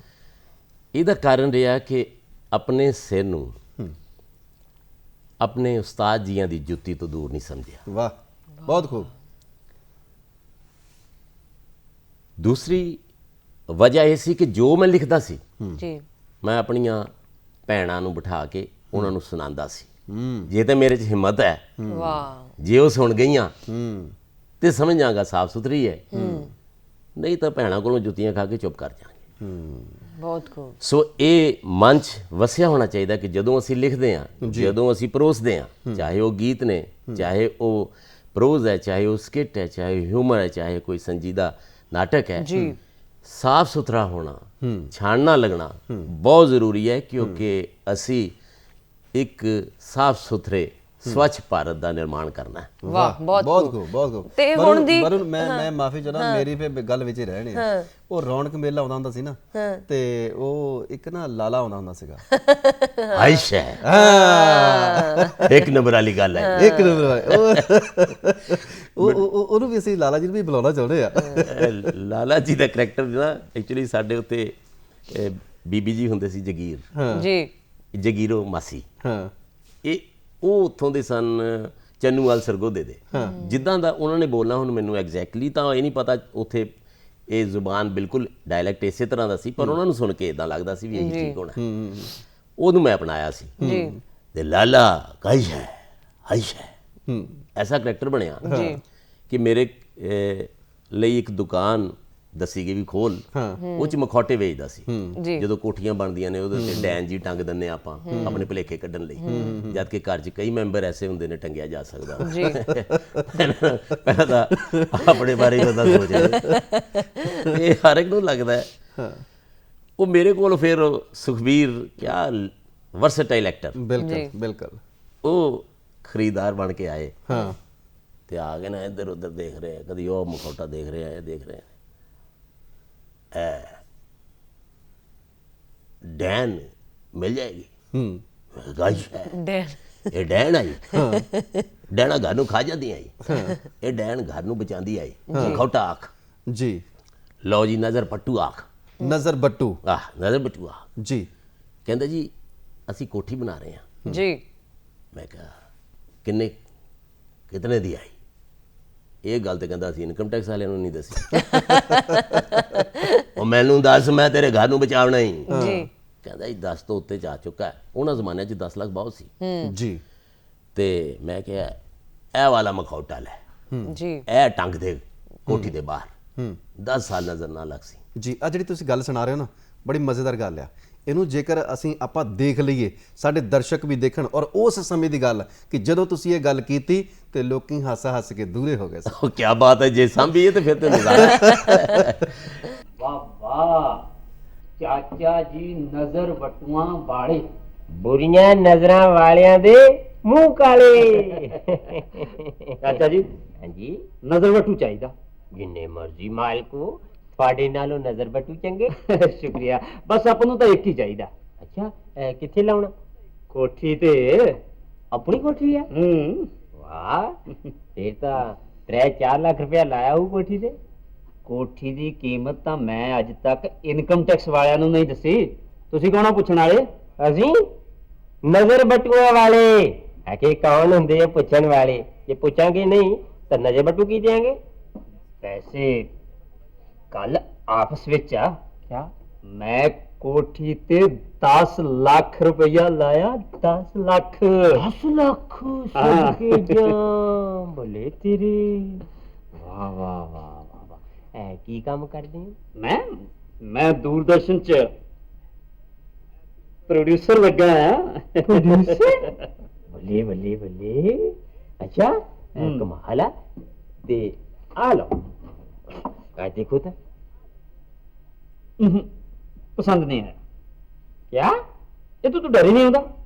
ਕਮਾਲ ਕਰਨ ਦੇ। ਉਹ ਦੂਰਦਰਸ਼ਨ ਵਾਲਿਆਂ ਦਾ ਇੱਕ ਵੀ ਪ੍ਰੋਗਰਾਮ ਸਾਨੂੰ ਪਸੰਦ ਨਹੀਂ ਆਂਦਾ ਹੈ। ਅਸੀਂ ਤਾਂ ਕਦੀ ਤੁਹਾਡੀ ਸ਼ਿਕਾਇਤ ਨਾ ਕੀਤੀ, ਇਹ ਤੁਹਾਨੂੰ ਪਸੰਦ ਨਹੀਂ ਆਉਂਦਾ? ਉਹ ਸਰਕਾਰੀ ਪ੍ਰੋਡਕਸ਼ਨ ਹੁੰਦੀ ਆ, ਇਹ ਪ੍ਰਾਈਵੇਟ ਪ੍ਰੋਡਕਸ਼ਨ ਹੈ। ਮੈਂ ਪੱਲਿਓਂ ਪੈਸੇ ਦੇਣੇ ਆ, ਪੱਲਿਓਂ। ਕੋਈ ਪ੍ਰੋਡਿਊਸਰ ਸਾਹਿਬ ਪੈਸੇ ਦੇ ਕੇ ਲੈ ਕੇ ਜਾਣਾ? ਜੀ ਹਾਂ। ਉਹ ਜਿਉਂਦੇ ਰਹੋ। ਏ ਪਹਿਲੀ ਵਾਰੀ ਪ੍ਰੋਡਿਊਸਰ ਐ ਵਜੇ ਆਇਆ। ਐ ਲਓ ਤਾਂ, ਆ ਦਿਖਾ ਦਿੰਦੇ ਆ। ਲਓ ਲਓ ਲਓ ਲਓ ਲਓ। ਇਹ ਕਿੰਨੇ ਦਾ ਹੈ? ਇਹ 25 ਰੁਪਏ ਦਾ। ਅੱਛਾ, ਹਾਂ, ਬੜੀ ਗਰੰਟੀ ਆ ਇਹਦੀ। ਘੱਟੋ ਘੱਟ 25 ਸਾਲ ਤੁਹਾਡੀ ਕੋਠੀ ਨੂੰ ਨਜ਼ਰ ਨਹੀਂ ਲੱਗ ਸਕਦੀ। 25 ਰੁਪਏ ਦਾ ਨਜ਼ਰ ਵੱਟੂ 10 ਲੱਖ ਦੀ ਕੋਠੀ ਤੇ ਕੰਮ ਕਰੂ? ਮਹਾਰਾਜ, ਇਹ 25 ਸਾਲ ਕੰਮ ਕਰੂ। ਨਹੀਂ, ਕੋਈ ਹੋਰ ਵਿਖਾ ਦਿਓ। ਹੋਰ ਦਿਖਾ ਦਿੰਦੇ ਆ। ਇਹ ਦੇਖੋ ਤਾਂ, ਇਹ 35 ਰੁਪਏ ਦਾ। ਚਾਚਾ ਜੀ, ਟੀਵੀ ਪ੍ਰੋਡਿਊਸਰ ਦੀ ਕਮਾਈ ਬੜੀ ਤਰਲਿਆਂ ਮਿੰਤਾਂ ਦੀ ਕਮਾਈ ਹੁੰਦੀ ਆ। ਕੋਈ ਐਸਾ ਨਜ਼ਰ ਵੱਟੂ ਵਿਖਾਓ ਜਿਹੜਾ ਘੱਟੋ ਘੱਟ ਕੋਠੀ ਨੂੰ 100 ਸਾਲ ਨਜ਼ਰ ਨਾ ਲੱਗਣ ਦੇਵੇ। 100 ਸਾਲ ਨਜ਼ਰ ਨਾ ਲੱਗਣ ਦੇਵੇ? ਹਾਂ। ਬੱਲੇ, ਆਪਣੀ ਜੀਭ ਬਾਹਰ ਕੱਢੋ ਪੂਰੀ। ਆਏ, ਹਿੰਮਤ ਕਰੋ, ਆਪ ਹੀ ਜਾके बनेरे ਤੇ ਬਹਿ ਜਾਓ। ਬਹੁਤ ਖੂਬ, ਬਹੁਤ ਖੂਬ, ਬਹੁਤ ਖੂਬ। ਕੀ ਕਹੋਗੇ? ਮੈਂ ਤੇ ਫਿਰ ਉਹਨੂੰ ਇਹੀ ਕਿਹਾ ਸੀ ਭਈ ਹੁਣ ਆ ਵੀ ਬਨੇਰੇ ਤੇ ਜਾ ਕੇ ਬਹਿ ਜਾ। ਤੇ ਤੇਰੀ ਕੋਠੀ ਕੀ ਪੂਰੇ ਕਲੋਨੀ ਦੀ ਕੋਠੀ ਨੂੰ ਨਜ਼ਰ ਨਹੀਂ ਲੱਗਣੀ। ਇੱਕ ਨਾ ਮੈਨੂੰ ਹੋਰ ਕਿੱਸਾ ਯਾਦ ਆ ਰਿਹਾ, ਆਟੇ ਵਾਲਾ ਵੀ, ਜਿਹੜਾ ਫਰੈਸ਼ ਆਟਾ। ਹਾਂ, ਉਹ ਫਿਰ ਲਾਲੇ ਵਾਲਾ, ਉਹ ਕਰਿਆਨੇ ਵਾਲਾ। ਕਰਿਆਨੇ ਵਾਲਾ। ਤੇ ਉਹਦੇ ਚ ਜਨਾਨੀ ਆਂਦੀ ਹੈ, ਵੇ ਲਾਲਾ ਹਾਇਸ਼ਾ ਕੀ ਹਾਲ ਹੈ? ਬੜੇ ਗੁੱਸੇ ਚ ਆਈ ਗਈ। ਕਹਿੰਦੀ ਗੁੱਸੇ ਚ ਨਾ ਆਵਾਂ, ਮਰ ਜਾਣਿਆ, ਤੂੰ ਡਿਪੂ ਤਾਂ ਖੋਲ ਲਿਆ ਇੱਥੇ, ਜੀ, ਸਰਕਾਰੀ ਡਿਪੂ ਹੈ। ਤੇ ਜੇ ਮੈਂ ਤੇਰੇ ਕੋਲੋਂ ਇੱਥੋਂ ਤੇਲ ਲੈ ਕੇ ਜਾਨੀ ਆ, ਉਹ ਤਿੜ ਕਰਦਾ ਸਟੋਵ ਚ ਪਾਵਾਂ। ਜੇ ਮੈਂ ਆਟਾ ਲੈ ਕੇ ਜਾਨੀ ਆ, ਉਹ ਕਿੜਕਿੜ ਕਰਦਾ। ਜੀ। ਕਹਿੰਦਾ ਗੱਲ ਸੁਣ, ਟੈਂਡੇ ਜਿੰਨਾ ਕਿੜਕਿੜ ਕੋਈ ਨਹੀਂ ਕਰਿਆ। ਮਰ ਜਾਣਿਆ। ਦੇਖੀ ਹੁਣ ਮੈਂ ਚੱਲੀ ਆ ਫੂਡ ਸਪਲਾਈ ਦੇ ਦਫ਼ਤਰ 'ਚ, ਦੇਖੀ ਸ਼ਿਕਾਇਤ ਕਰਦੀ, ਤੇਰਾ ਲਾਇਸੈਂਸ ਨਾ ਕੈਂਸਲ ਕਰਾਇਆ ਜੇ ਤੈਨੂੰ ਇੱਥੋਂ ਨਾ ਦੜਾਇਆ, ਤੇ ਮੇਰਾ ਨਾਂ ਵੀ ਮੀਤੋ ਨਹੀਂ। ਆਇਸ਼ਾ, ਤੂੰ ਤਾਂ ਗੁੱਸੇ 'ਚ ਆਈ। ਘਰ ਵਾਲੀਆਂ ਘਰ ਵਾਲੀ। ਕਹਿੰਦੀ ਮੈਂ ਤੇਰੀ ਘਰ ਵਾਲੀ ਆ? ਘਰ ਵਾਲੀ ਗੱਲ ਆ, ਘਰ ਵਾਲੀ ਭੈਣ ਹੋਈ। ਘਰ ਵਾਲੀ ਭੈਣ ਹੈ ਸਾਡੀ। ਗੱਲ ਕਰ, ਤੈਨੂੰ ਵਧੀਆ ਆਟਾ ਦੇ ਬਨੇ ਆ, ਤੂੰ ਕਿੜਕਿੜ ਵਾਲਾ ਆਟਾ ਮੈਨੂੰ ਵਾਪਸ ਕਰ ਦੇ। ਵਧੀਆ ਹੈ, ਇੱਕ ਨੰਬਰ ਵਾਲਾ ਆਟਾ, ਵੱਡੇ ਵੱਡੇ ਅਮੀਰਾਂ ਦਾ ਆਟਾ, ਮਾਡਲ ਟਾਊਨ ਦੀ ਕੋਠੀ ਦੇ ਵਿੱਚ ਇਹੋ ਆਟਾ, ਜਵਾਹਰ ਨਗਰ ਦੀ ਕੋਠੀ, ਵੱਡੀਆਂ ਕਲੋਨੀਆਂ ਦੇ ਵਿੱਚ ਇਹ ਵਾਲਾ ਆਟਾ ਚਲਾਉਂਦਾ ਹੀ। ਸੱਚੀ ਇੱਕ ਨੰਬਰ ਦਾ ਆਟਾ ਮਾਡਲ ਟਾਊਨ ਵਾਲੇ ਖਾਂਦੇ ਆ। ਹਾਂ, ਸਵੇਰੇ ਹਲੇ ਅੱਜ ਹੀ ਮੱਡ ਟਾਊਨ ਵਾਲੀ ਮੰਗਤੀ ਮੈਨੂੰ ਵੇਚ ਕੇ ਗਈ ਉਹ ਜਿਹੜੀ ਉੱਥੋਂ ਦੀ ਮੰਗਤੀ ਆਈ ਆ ਤਾਂ ਇੱਕ ਨੰਬਰ ਦਾ ਹੋ ਗਿਆ ਅਮੀਰਾਂ ਵਾਲਾ। ਗੱਲ ਵੀ ਡੂੰਗੀ ਹੋ ਗਈ, ਸਮਾਜ ਦੀ ਸੱਚਾਈ ਵੀ ਦੱਸ ਹੋ ਗਈ, ਕਹਿੰਦੇ ਸਟਾਇਰ ਵੀ ਹੋ ਗਿਆ ਹਨਾ, ਤੁਸੀਂ ਕਹਿੰਦੇ ਚੁੰਡੀ ਵੀ ਵੱਡੀ ਤੇ ਦੁੱਖ ਵੀ ਨਹੀਂ ਲੱਗਾ। ਹੁਣ ਦੀ ਕਮੇਡੀ ਨੂੰ ਕਿੱਦਾਂ ਦੇਖਦੇ ਹੋ ਤੁਸੀਂ, ਕਿਉਂਕਿ ਹੁਣ ਕਿਤੇ ਨਾ ਕਿਤੇ ਡਬਲ ਮੀਨਿੰਗ ਕਮੇਡੀ ਜਾਂ ਕਿਸੇ ਦੀ ਬੇਇੱਜ਼ਤੀ, ਚੁਟਕਲੇ ਰਹਿ ਗਏ, ਹਾਂ ਉਸ ਚੀਜ਼ ਨੂੰ ਕਿੱਦਾਂ ਦੇਖਦੇ ਹੋ ਤੁਸੀਂ? ਮਤਲਬ ਦੋ ਅਰਥੀ ਤੁਸੀਂ ਸਮਝਦੇ ਹੋ, ਕਾਮੇਡੀ ਜਾਂ ਹਾਸ ਵਿਅੰਗ ਇਦਾਂ ਦਾ ਵੀ ਹੈ ਜੀ। ਜਦੋਂ ਦੋ ਅਰਥੀ ਹੋਇਆ ਨਾ ਉਹ ਮਜ਼ਾ ਤੇ ਫਿਰ ਅਰਥੀ ਹੋ ਗਿਆ, ਮਰ ਗਿਆ। ਚਾਹੀਦਾ ਹੈ, ਹਰ ਇੱਕ ਦੀ ਜ਼ਿੰਮੇਵਾਰੀ ਹੈ ਜੀ। ਕਈ ਤਾਂ ਜਿੱਦਾਂ ਹੁਣ ਗੁਰਪ੍ਰੀਤ ਜੀ ਸਾਡਾ ਕੁੱਗੀ ਹੈ ਜੀ, ਉਹ ਵੀ ਹਮੇਸ਼ਾ ਵਧੀਆ ਕੰਮ, ਬਹੁਤ ਵਧੀਆ। ਇਦਾਂ ਭਗਵੰਤ ਹੁਣੀ ਵੀ ਅੱਛਾ ਲਿਖਦੇ ਹੈ ਨਾ। ਇਸੇ ਤਰ੍ਹਾਂ ਬਾਕੀ ਦੇ ਕਈ ਕਲਾਕਾਰ ਨੇ, ਜਸਵੰਤ ਹੈ ਜੀ, ਉਹ ਹਮੇਸ਼ਾ ਮਿਮਿਕਰੀ ਵੀ ਕਰਦਾ, ਬਿਲਕੁਲ ਅੱਛੀ ਕਰਦਾ ਹੈ। ਬਿਲਕੁਲ ਹਮੇਸ਼ਾ ਇਹੋ ਜਿਹਾ ਹਾਸਾ ਪੈਦਾ ਕਰੋ ਜਿਹਦੇ ਨਾਲ ਖੁਸ਼ੀ ਮਿਲੇ, ਜਿਹਦੇ ਨਾਲ ਸਮਾਜ 'ਚ ਸੁਧਾਰ ਹੋਣ, ਜੇ ਕਿਤੇ ਤਕਲੀਫਾਂ ਨੇ ਉਹ ਦੂਰ ਹੋਣ, ਜੇ ਈਵਲਸ ਨੇ ਉਹਨਾਂ ਨੂੰ ਕਿੱਦਾਂ ਟੱਕਰ ਦੇਣੀ ਹੈ, ਤੁਸੀਂ ਹੱਸ ਕੇ ਐਸੀ ਗੱਲ ਕਰੋ। ਮੈਨੂੰ ਯਾਦ ਹੈ ਇੱਕ ਮੌਕੇ ਮੁੱਖ ਮੰਤਰੀ ਸਾਹਿਬ ਉਹਨਾਂ ਨੇ ਮੈਨੂੰ ਇਹ ਬੁਲਾ ਕੇ ਕਿਹਾ ਸੀ ਕਿ ਜਿਹੜੀਆਂ ਕਮੀਆਂ ਸਾਡੇ ਮਹਿਕਮੇ 'ਚ ਤੈਨੂੰ ਨਜ਼ਰ ਆਉਂਦੀਆਂ, ਚਾਚਾ ਵੈਸੇ ਤਾਂ ਤੂੰ ਸਾਡਾ ਪੁੱਤਰ ਹੈ, ਤੂੰ ਜ਼ਰੂਰ ਨਸ਼ਰ ਕਰਿਆ ਕਰ ਤਾਂ ਕਿ ਅਸੀਂ ਆਪਣੇ ਆਪ ਇੰਪਰੂਵ ਕਰ ਸਕੀਏ, ਲੋਕਾਂ ਦਾ ਭਲਾ ਕਰ ਸਕੀਏ। ਇਹੋ ਜਿਹੇ ਵੀ ਲੀਡਰ ਸਾਡੇ ਦੇਸ਼ 'ਚ ਹੈਗੇ ਆ। ਸੋ ਮਜ਼ਾਕ ਨੂੰ ਹਮੇਸ਼ਾ ਇਸ ਸੈਂਸ 'ਚ ਲੈਣਾ ਚਾਹੀਦਾ ਹੈ ਕਿ ਜੇ ਦੇਸ਼ ਸੰਵਰਿਆ, ਇਹ ਜੇ ਤੁਸੀਂ ਨਾਰਾਜ਼ ਹੋ ਜਾਂਦੇ ਹੋ ਨਾ ਮਜ਼ਾਕ ਤੋਂ, ਜੇ ਸ਼ੁਗਲ ਤੋਂ ਨਾਰਾਜ਼ ਹੁੰਦੇ ਹੋ, ਵਿਅੰਗ ਤੋਂ ਨਾਰਾਜ਼ ਹੁੰਦੇ ਹੋ, ਇਹਦਾ ਮਤਲਬ ਤੁਹਾਡਾ ਦਿਲ ਚੋਰ ਹੈ, ਬਿਲਕੁਲ ਤੁਹਾਡੇ ਅੰਦਰ ਦੇਸ਼ ਪ੍ਰਤੀ ਪਿਆਰ ਹੀ ਹੈ ਨਹੀਂਗਾ ਜੀ, ਸੱਚ ਸੁਣਨ ਕਿਉਂਕਿ ਇਹ ਗੱਲ ਤੇ ਉਹ ਹੈ ਜਿਹੜੀ ਦੇਸ਼ ਨੂੰ ਸਵਾਰਦੀ ਹੈ ਜੀ। ਜਿਵੇਂ ਕਿ ਤੁਸੀਂ ਵਾਅਦੇ ਕਰਕੇ ਆਉਂਦੇ ਹੋ ਕਿ ਅਸੀਂ ਦੇਸ਼ ਨੂੰ ਸਵਾਰ ਦਿਆਂਗੇ ਜੀ, ਤਾਂ let it go on air, ਸਾਰਿਆਂ ਨੂੰ ਪਤਾ ਲੱਗੇ ਕਿ ਸਾਡੇ ਲੀਡਰ ਇਸ ਤਰ੍ਹਾਂ ਸੋਚਦੇ ਨੇ ਕਿ ਦੇਸ਼ ਕਿਵੇਂ ਸਵਾਰਨਾ ਹੈ। ਸੋ ਇਹ ਤਕਲੀਫਾਂ, ਇਹ ਕਮੀਆਂ ਪੇਸ਼ੀਆਂ ਦੂਰ ਕਰਨੀਆਂ ਆਪਾਂ, ਤਾਂ ਹੀ ਦੇਸ਼ ਖੁਸ਼ ਹੋਏਗਾ ਨਾ। ਮਜ਼ਾ ਮੈਨੂੰ ਤੇ ਉਦੋਂ ਹੀ ਹਾਸਾ ਆਏਗਾ ਨਾ ਜਦੋਂ ਮੇਰਾ ਸਾਰਾ ਦੇਸ਼ ਹੱਸ ਰਿਹਾ ਹੋਵੇ। ਬਿਲਕੁਲ ਜੀ। ਔਰ ਸਾਡੇ ਚਾਚਾ ਰੌਣਕੀ ਰਾਮ ਜੀ, ਬਲਵਿੰਦਰ ਵਿੱਕੀ ਜੀ, ਜਿਹੜੇ ਕਿ ਸਾਫ਼ ਸੁਥਰੀ ਕਮੇਡੀ ਦੀ ਇੱਕ ਚੱਲਦੀ ਫਿਰਦੀ ਲਾਇਬ੍ਰੇਰੀ ਨੇ, ਔਰ ਇਹਨਾਂ ਨੇ ਬਹੁਤ ਵੱਡੇ ਪੱਧਰ ਤੇ ਇਸ ਪੰਜਾਬੀ ਮਜ਼ਾਹੀਆ ਜਗਤ ਵਿੱਚ ਆਪਣਾ ਨਾਮ ਪੈਦਾ ਕੀਤਾ ਔਰ ਬਹੁਤ ਸਾਰੀਆਂ ਗੱਲਾਂ ਬਾਤਾਂ ਹੋਰ ਵੀ ਨੇ। ਔਰ ਇੱਕ ਕਿਉਂਕਿ ਤੁਸੀਂ ਐਂਕਰਿੰਗ ਵੀ ਕਰਦੇ ਰਹੇ ਹੋ ਦੂਰਦਰਸ਼ਨ ਦੇ ਉੱਪਰ ਵੀ, ਹੋਰ ਵੀ ਬਹੁਤ ਸਾਰੀਆਂ ਥਾਵਾਂ ਦੇ ਉੱਪਰ, ਉਹਦਾ ਵੀ ਇੱਕ ਨਮੂਨਾ ਅਸੀਂ ਦੇਖਣਾ ਚਾਹੁੰਦੇ ਹਾਂ, ਤੁਹਾਡੇ ਲਈ ਅਸੀਂ ਸਾਂਭ ਕੇ ਰੱਖਿਆ ਹੋਇਆ। ਅੱਛਾ, ਤੁਹਾਡੇ ਲਈ ਤੋਹਫਾ। ਵਾਹ ਕਮਾਲ ਹੈ। ਵੈਸੇ ਬਿੱਕੀ ਜੀ ਤੁਸੀਂ ਇਸ ਪਾਰਟੀ ਸੂਟ ਚ ਜੱਚਦੇ ਬੜੇ ਹੋ। Oh no, it's not party suit, it's a traveling suit. Travelling suit ਹਾਂ, ਤੁਸੀਂ ਕਿਸੇ ਟਰੈਵਲ ਕਰਕੇ ਕਿਤੋਂ ਆ ਰਹੇ ਹੋ ਜਾਂ ਟਰੈਵਲ ਕਰਨ ਜਾ ਰਹੇ ਹੋ? ਨਹੀਂ ਨਹੀਂ, ਟਰੈਵਲਿੰਗ ਦਾ ਮੇਰਾ ਮਤਲਬ ਹੈ ਕਿ ਇਸ ਸੂਟ ਨੇ ਕਾਫੀ ਟਰੈਵਲ ਕੀਤਾ, ਯਾਨੀ ਪਹਿਲਾਂ ਮੇਰੇ ਦਾਦਾ ਜੀ ਨੇ ਪਾਇਆ, ਫਿਰ ਮੇਰੇ ਡੈਡੀ ਨੇ, ਤੇ ਉਸ ਤੋਂ ਬਾਅਦ ਇਹ ਟਰੈਵਲ ਕਰਕੇ ਮੇਰੇ ਤੱਕ ਪਹੁੰਚਿਆ, ਔਰ ਮੈਨੂੰ ਉਮੀਦ ਹੈ ਕਿ ਟਰੈਵਲ ਕਰਕੇ ਅਗਲੀ ਪੀੜ੍ਹੀ ਤੱਕ ਵੀ ਜਾਏਗਾ। ਇਹ ਜਿਹੜੀਆਂ ਸਾਰੀਆਂ ਚੀਜ਼ਾਂ ਨਾ ਬੜੇ ਸਾਨੂੰ ਇੱਕ ਉਤਸ਼ਾਹ ਵੀ ਦਿੰਦੀਆਂ ਨੇ। ਹਾਜ਼ਰ ਜਵਾਬੀ ਬਹੁਤ। ਵੈਸੇ ਕਈ ਵਾਰੀ ਸਟੇਜ ਤੇ ਇਦਾਂ ਦਾ ਵੀ ਕਰਦੇ ਆ ਵੀ ਜਿਹੜੀ ਲੁਧਿਆਣੇ ਦੀ ਹੌਜ਼ਰੀ ਹੈ ਨਾ ਜੀ, ਉਹ 3-3 ਪੀੜ੍ਹੀਆਂ ਚੱਲਦੀ ਹੈ। ਅੱਛਾ, ਤੇ ਇੰਨੀ ਵਧੀਆ, ਐਡਾ ਧਾਗਾ, ਐਡਾ ਥ੍ਰੈਡ ਵਧੀਆ। ਮੈਂ ਕਿਹਾ ਜੀ ਪੁੱਛੋ ਕੋਈ ਨਾ, ਪਹਿਲਾਂ ਧੋ ਪਾਓ ਤੇ ਫਿਰ ਦਾਦੇ ਤੋਂ ਆਪਣੇ ਪਿਤਾ ਜੀ ਤੇ ਆ ਜਾਂਦੀ ਹੈ ਜੀ, ਫਿਰ ਅਗਲਾ ਧੋ ਪਾਓ ਤੇ ਸਾਨੂੰ ਪੂਰੀ ਆਉਂਦੀ ਹੈ ਜੀ, ਬੱਚੇ ਨੂੰ ਪੂਰੀ ਆਣੀ ਸ਼ੁਰੂ ਹੋ ਜਾਂਦੀ ਹੈ। ਪੰਜਵੇਂ ਧੋ ਦੇ ਉੱਤੇ ਇੰਨੀ ਛੋਟੀ ਹੋ ਜਾਂਦੀ ਹੈ ਵੀ ਘਰ 'ਚ ਜੇ ਟੈਸਟ ਟਿਊਬ ਬੇਬੀ ਹੋਵੇ ਉਹਨੂੰ ਪੈਂਦੀ ਹੈ। ਮੈਨੂੰ ਗੱਲ ਯਾਦ ਆ ਰਹੀ, ਕਹਿੰਦੇ ਨਾ ਕਿ ਪੰਜਾਬੀਆਂ ਦੇ ਘਰ 'ਚ ਕੱਪੜਾ ਜਿਹੜਾ ਆ ਪਹਿਲਾਂ ਪਾਉਣ ਲਈ ਹੁੰਦਾ, ਫਿਰ ਪੋਚਾ ਬਣ ਜਾਂਦਾ, ਫਿਰ ਸਾਫ਼ ਕਰਨ ਲਈ ਬਣ ਜਾਂਦਾ। ਹਾਜ਼ਰ ਜਵਾਬੀ ਦੀ ਮੈਂ ਗੱਲ ਕਰ ਰਹੀ ਹਾਂ, ਇਹ ਤੁਹਾਡੇ ਅੰਦਰ ਬਚਪਨ ਤੋਂ ਸੀ ਜਾਂ ਹੌਲੀ ਹੌਲੀ ਸਿੱਖਦਿਆਂ ਇਸ ਚੀਜ਼ ਨੂੰ ਤੁਸੀਂ ਆਪ ਘੜਿਆ? ਦੇਖੋ, ਹਾਜ਼ਰ ਜਵਾਬੀ ਜਿਹੜੀ ਹੈ ਇਹ ਤੇ ਵਾਹਿਗੁਰੂ ਕੱਢਦਾ ਹੈ, ਪ੍ਰਭੂ ਪਰਮੇਸ਼ਵਰ ਹੀ ਕੱਢਦਾ ਹੈ ਜੀ, ਮਗਰ ਉਸਤਾਦ ਇਸ ਕੜੇ ਹੋਏ ਹੁਨਰ ਨੂੰ ਜੀ ਚਮਕ ਦਿੰਦੇ ਨੇ, ਲਿਸ਼ਕਾ ਦਿੰਦੇ ਨੇ। ਮੈਨੂੰ ਉਸਤਾਦ ਹੀ ਬਹੁਤ ਕਮਾਲ ਦੇ ਮਿਲੇ ਜੀ। ਮੈਂ ਜਿਵੇਂ ਰੇਡੀਓ 'ਚ ਆਇਆ ਸਾਂ ਦਿਹਾਤੀ ਪ੍ਰੋਗਰਾਮ 'ਚ, ਸਾਰੇ ਉਸਤਾਦ ਲੋਕ ਸਨ। ਪੰਡਿਤ ਹੇਮਰਾਜ ਸ਼ਰਮਾ ਜੀ, ਪਾਈਆ ਜੀ, ਉਹ ਮੇਰੇ ਉਸਤਾਦ ਸਨ। ਵਾਹ ਜੀ ਵਾਹ। ਔਰ ਰੇਡੀਓ ਦੇ ਦਿਹਾਤੀ ਪ੍ਰੋਗਰਾਮ 'ਚ ਉਹਨਾਂ ਨੇ ਮੇਰਾ ਨਾਮ ਰੌਣਕੀ ਰਾਮ ਰੱਖਿਆ ਸੀ। ਕੀ ਬਾਤ ਹੈ ਜੀ। I bow my head to that great soul ਜੀ।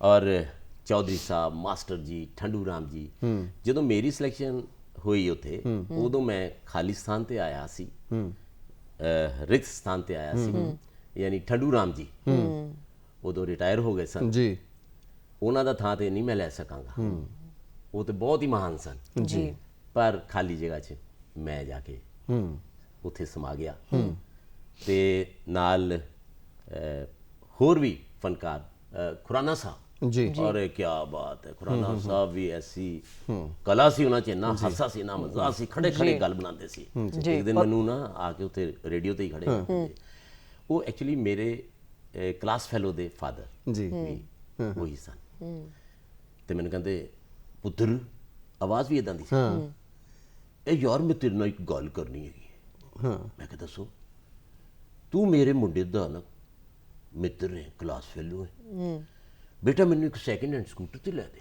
ਮੈਂ ਕਿਹਾ ਤੁਹਾਡੇ ਕੋਲ ਫਸਟ ਕਲਾਸ ਹੈਗਾ ਉਹ ਨੀਲੇ ਰੰਗ ਵਾਲਾ ਕਈ ਵਾਰੀ ਤੁਸੀਂ ਮੈਨੂੰ ਸਮਾਨ ਲੈਣ ਲਈ ਭੇਜਿਆ ਤੇ ਉਹ ਤੇ ਚੱਲਦਾ ਹੀ ਬਹੁਤ ਸੋਹਣਾ ਉਹਨੇ ਯਾਰ ਉਹ ਤਾਂ ਮੈਂ ਵੇਚ ਦਿੱਤਾ ਮੈਂ ਕਿਹਾ ਫਿਰ ਉਹ ਜਿਹਾ ਸਕੂਟਰ ਨਹੀਂ ਮਿਲਣਾ ਉਹ ਕੱਲ ਹੀ ਵੇਚਤਾ ਕੀ ਦੱਸਾਂ ਚੱਲਦੇ ਸਕੂਟਰ ਤੋਂ ਨਾ 3 ਵਾਰੀ ਮੇਰੀ ਜਨਾਨੀ ਡਿੱਗ ਪਈ ਅੱਛਾ ਤੁਹਾਨੂੰ ਵਹਿਮ ਪੈ ਗਿਆ ਲੋਹਾ ਮਾੜਾ ਬਸ ਫਿਰ ਮੈਂ ਵੇਚ ਦਿੱਤਾ ਮੈਂ ਕਿਹਾ ਵਹਿਮ ਕਰ ਦਿਓ ਨਹੀਂ ਯਾਰ ਚੱਲਦੇ ਸਕੂਟਰ ਤੋਂ 3 ਵਾਰੀ ਜਨਾਨੀ ਡਿੱਗੇ ਇੱਕ ਵਾਰ ਵੀ ਨਾ ਮਰੇ ਕੋਈ ਗੱਲ ਨਹੀਂ ਅੱਛਾ ਫਿਕਰ ਹੋਰ ਸੀ ਉਹਨੂੰ ਫਿਕਰ ਕੁਝ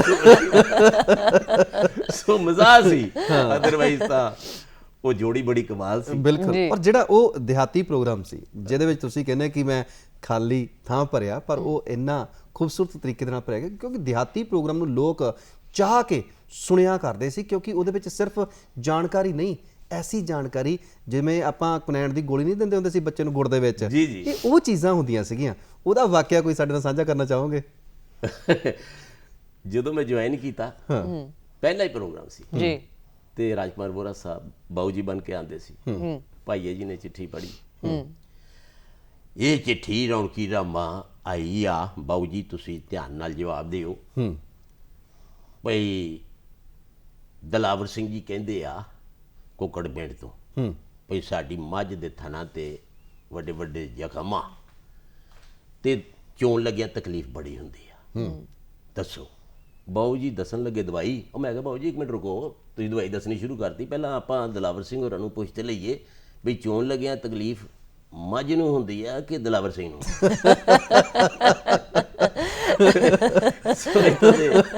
ਮਜ਼ਾ ਉਹ that was the very first programme of my life ਉਹ ਤਾਂ ਪਹਿਲਾ ਮੇਰਾ ਪ੍ਰੋਗਰਾਮ ਸੀ ਜਿੰਨਾ ਚ ਆਪਾਂ ਹੱਸ ਲਿਆ ਹਨਾ ਦੁੱਗਣਾ ਕਿ ਚੌਗਣਾ ਖੂਨ ਆਪਣਾ ਵੱਧ ਜਾਣਾ ਬਿਲਕੁਲ ਜਦੋਂ ਤੁਸੀਂ ਆਪਣੀ ਲਾਈਫ ਚ ਅੱਗੇ ਵਧੀ ਗਏ ਹਨਾ ਫਿਰ ਆਕਾਸ਼ਵਾਣੀ ਤੋਂ ਦੂਰਦਰਸ਼ਨ ਦੇ ਵਿੱਚ ਤੁਹਾਡੀ ਐਂਟਰੀ ਹੁੰਦੀ ਹੈ ਜੀ ਆਕਾਸ਼ਵਾਣੀ 'ਚ ਮੈਂ ਜਿੱਥੇ ਪਹਿਲਾਂ ਇੰਨਾ ਜ਼ਿਕਰ ਕਰਨਾ ਚਾਹਾਂਗਾ ਕਿ ਨਾਟਕ ਵੀ ਬਹੁਤ ਕੀਤੇ ਸੈਂਕੜੇ ਮੇਬੀ ਟਚਿੰਗ 1000 ਜੀ ਔਰ ਫੀਚਰਸ ਜਿੰਗਲਸ ਔਰ ਕਈ ਪ੍ਰੋਗਰਾਮਾਂ 'ਚ ਮੇਰੀ ਸ਼ਮੂਲੀਅਤ ਰਹਿੰਦੀ ਸੀ ਸਾਰਾ ਦਿਨ ਮਤਲਬ ਮੈਂ ਆਪਣੇ ਆਪ ਨੂੰ ਰੇਡੀਓ ਤੇ ਸੁਣਦਾ ਹੁੰਦਾ ਸੀ ਜਦੋਂ ਰਿਕਾਰਡ ਵੀ ਕੋਈ ਕਰਕੇ ਘਰ ਚਲਾ ਜਾਣਾ ਫਿਰ यूपीएससी तो मैं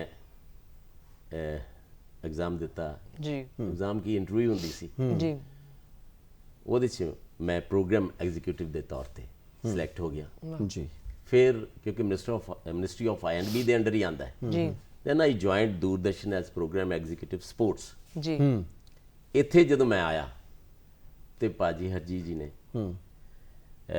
ਪਹਿਲਾ ਪ੍ਰੋਗਰਾਮ ਨਾਲ ਸੰਤੋਸ਼ ਮਿਸ਼ਰਾ ਜੀ ਹੁੰਦੇ ਸਨ ਜੀ ਤੇ ਇਹ ਮੇਰਾ ਪਰਿਵਾਰ ਹੈ ਐਕਚੁਅਲੀ ਜੀ ਮੇਰੀਆਂ ਇਮੋਸ਼ਨਸ ਇਸ ਸੰਸਥਾ ਨਾਲ ਬਹੁਤ ਜੁੜੀਆਂ ਨੇ ਬਿਲਕੁਲ ਕਿਉਂਕਿ ਮੈਨੂੰ ਆਕਾਸ਼ਵਾਣੀ ਔਰ ਦੂਰਦਰਸ਼ਨ ਨੇ ਸਵਾਰਿਆ ਔਰ ਅੱਗੇ ਤੋਰਿਆ ਅੱਜ ਵੀ ਅਸੀਂ ਇਹਦੀ ਵਜ੍ਹਾ ਨਾਲ ਰੋਟੀ ਖਾ ਰਹੇ ਜੀ ਤੇ ਉਹਨਾਂ ਨੇ ਫਿਰ ਪਹਿਲਾ ਪ੍ਰੋਗਰਾਮ ਲਾਈਵ ਸੀਗਾ ਜੀ microwave link between Jalandhar and Bathinda was established जी ते लाइव प्रोग्राम बठिंडे सीगा जी अच्छा मैनू याद है कि सलीम बड़ा छोटा जिहा सी जी जी है ना जी कुछ सालां दा ही सीगा सुन चरखे दी मिठी मिठी कूक माइया मैनू याद आ वो मोढे ते बैठा है नाल मैं छतरी फड़ी एंट्री लिती जी ते भोलू आदर्श गौतम उदों पहला भतीजा मेरा वो सी जी वो आजकल बॉम्बे बहुत सेटल है जी ਤੇ ਮੈਂ ਐਂਟਰੀ ਲਈ ਕਹਿੰਦਾ ਅੱਛਾ ਛਤਰੀ ਲੈ ਕੇ ਆਇਆ ਬਾਹਰ, ਮੀਂਹ ਤੇ ਕਿਤੇ ਪੈ ਨਹੀਂ ਰਿਹਾ। ਕਹਿੰਦਾ ਪਰ ਜਿਹੜੀ ਛੱਤ ਦੇ ਥੱਲੇ ਖੜੇ ਨੇ ਇਹ ਸਰਕਾਰੀ ਆ, ਇਹ ਉੱਥੋਂ ਥੱਲੇ ਕਿਸੇ ਵੇਲੇ ਵੀ ਆ ਸਕਦੀ ਹੈ। ਸੋ ਇਹ ਵਿਅੰਗ ਸੀਗਾ ਜੀ ਜੀ ਜੀ। ਔਰ ਉੱਥੋਂ ਮੇਰਾ ਫਿਰ ਭਾਜੀ ਨੇ ਰੌਣਕੀ ਰਾਮ ਦਾ ਨਾਂ ਚਾਚਾ ਰੌਣਕੀ ਰਾਮ ਕਰਤਾ। ਇੱਕ ਰਿਸ਼ਤਾ ਪੂਰੇ ਪੰਜਾਬ ਨਾਲ ਚਾਚੇ ਦਾ ਬਣਾਤਾ, ਦੇਸ਼ ਨਾਲ ਬਣਾਤਾ, ਦੁਨੀਆ ਨਾਲ ਬਣਾਤਾ। ਬਿਲਕੁਲ ਜੀ ਬਿਲਕੁਲ। ਔਰ ਜਿੱਥੇ ਜਿੱਥੇ ਪੰਜਾਬੀ ਵੱਸਦੇ ਨੇ ਉਹ ਸੱਚਮੁੱਚ ਜਿਵੇਂ ਇਹਨਾਂ ਨੇ ਹਾਂਜੀ ਤੁਹਾਨੂੰ ਰਾਤ ਤਾਂ ਨਹੀਂ ਨਹੀਂ ਕੋਈ ਗੱਲ ਨਹੀਂ ਖੰਗ ਸਕਦਾ ਨਾ। ਹਾਂ ਹਾਂ ਮੇਰਾ ਸੁਭਾਅ ਆ। ਨਹੀਂ ਤੁਸੀਂ ਖੰਗੂਰੇ ਮਾਰਦੇ ਰਹੇ ਆ। ਮੇਰਾ ਸੁਭਾਅ ਆ। ਹਾਂਜੀ ਮੈਂ ਕਿਸੇ ਨੂੰ ਨਹੀਂ ਖੰਗਣ ਦਿੰਦਾ। ਆਪ ਭਾਵੇਂ ਜਿੰਨਾ ਮਰਜ਼ੀ ਖੰਗ। ਇਹਨਾਂ ਦੇ ਖੰਗੂਰੇ ਵੀ ਸਾਡੇ ਸਿਰ ਮੱਥੇ ਆ ਜੀ। ਔਰ ਖੰਗੂਰਾ ਸਿਆਣਿਆਂ ਦਾ ਘਰ ਦੇ ਵਿੱਚ ਹੋਣਾ ਜ਼ਰੂਰ ਚਾਹੀਦਾ, ਪਰ ਨਾਲ ਦੀ ਨਾਲ ਇਹਨਾਂ ਦੀ ਨਾ ਨੋਕ ਝੋਂਕ ਜਿਹੜੀ ਆ ਇਹ ਇਕੱਲੀ ਸਾਡੇ ਨਾਲ ਨਹੀਂ, ਇਹ ਹੋਰ ਵੀ ਬਥੇਰਾ ਨਾ ਇਹਨਾਂ ਨੇ ਕੀਤੀ ਆ। ਇਹਨਾਂ ਨੂੰ ਪਤਾ ਨਹੀਂ ਚੇਤਾ ਭੁੱਲ ਗਿਆ ਹੋਣਾ ਕਿ ਨਹੀਂ। ਚੇਤਾ ਕਰਾਉਣਾ ਹੁਣ ਤੁਸੀਂ? ਅਸੀਂ ਤਾਂ ਫਿਰ ਹੁਣ ਸਾਰਾ ਕੁਝ ਕਰਾਉਣਾ ਚਾਹੀਦਾ। ਕਰਾਓ ਫਿਰ। ਹਾਂ ਇੱਕ ਨੋਕ ਝੋਂਕ ਤੁਹਾਡੀ ਅਸੀਂ ਦੇਖਣੀ ਚਾਹਾਂਗੇ। ਖੁਸ਼ੀ ਦਾ ਕੋਈ ਵੀ ਮੌਕਾ ਉਸ ਵਕਤ ਤੱਕ ਪੂਰਾ ਨਹੀਂ ਸਮਝਿਆ ਜਾਂਦਾ ਜਦ ਤੱਕ ਉਸ ਵਿੱਚ ਕੋਈ ਵਿਘਨ ਨਾ ਪੈ ਜਾਵੇ। ਵਿਘਨ? 1 ਨੰਬਰ ਦੀ ਫੱਫੇ ਕੁੱਟਣੀ, 10 ਨੰਬਰ ਦੀ ਚੁਗਲਖੋਰ, ਘਰ ਪਾੜ, ਨੂੰਹ ਸਾੜ, ਅੱਕ ਵਰਗੀ ਕੌੜੀ, ਡੈਣ ਵਰਗੀ ਡਰਾਉਣੀ, ਪੰਜਾਬੀ ਫਿਲਮਾਂ ਦੀ ਮਾਸੀ ਮਾਸੀ ਗੁਲਾਬੋ।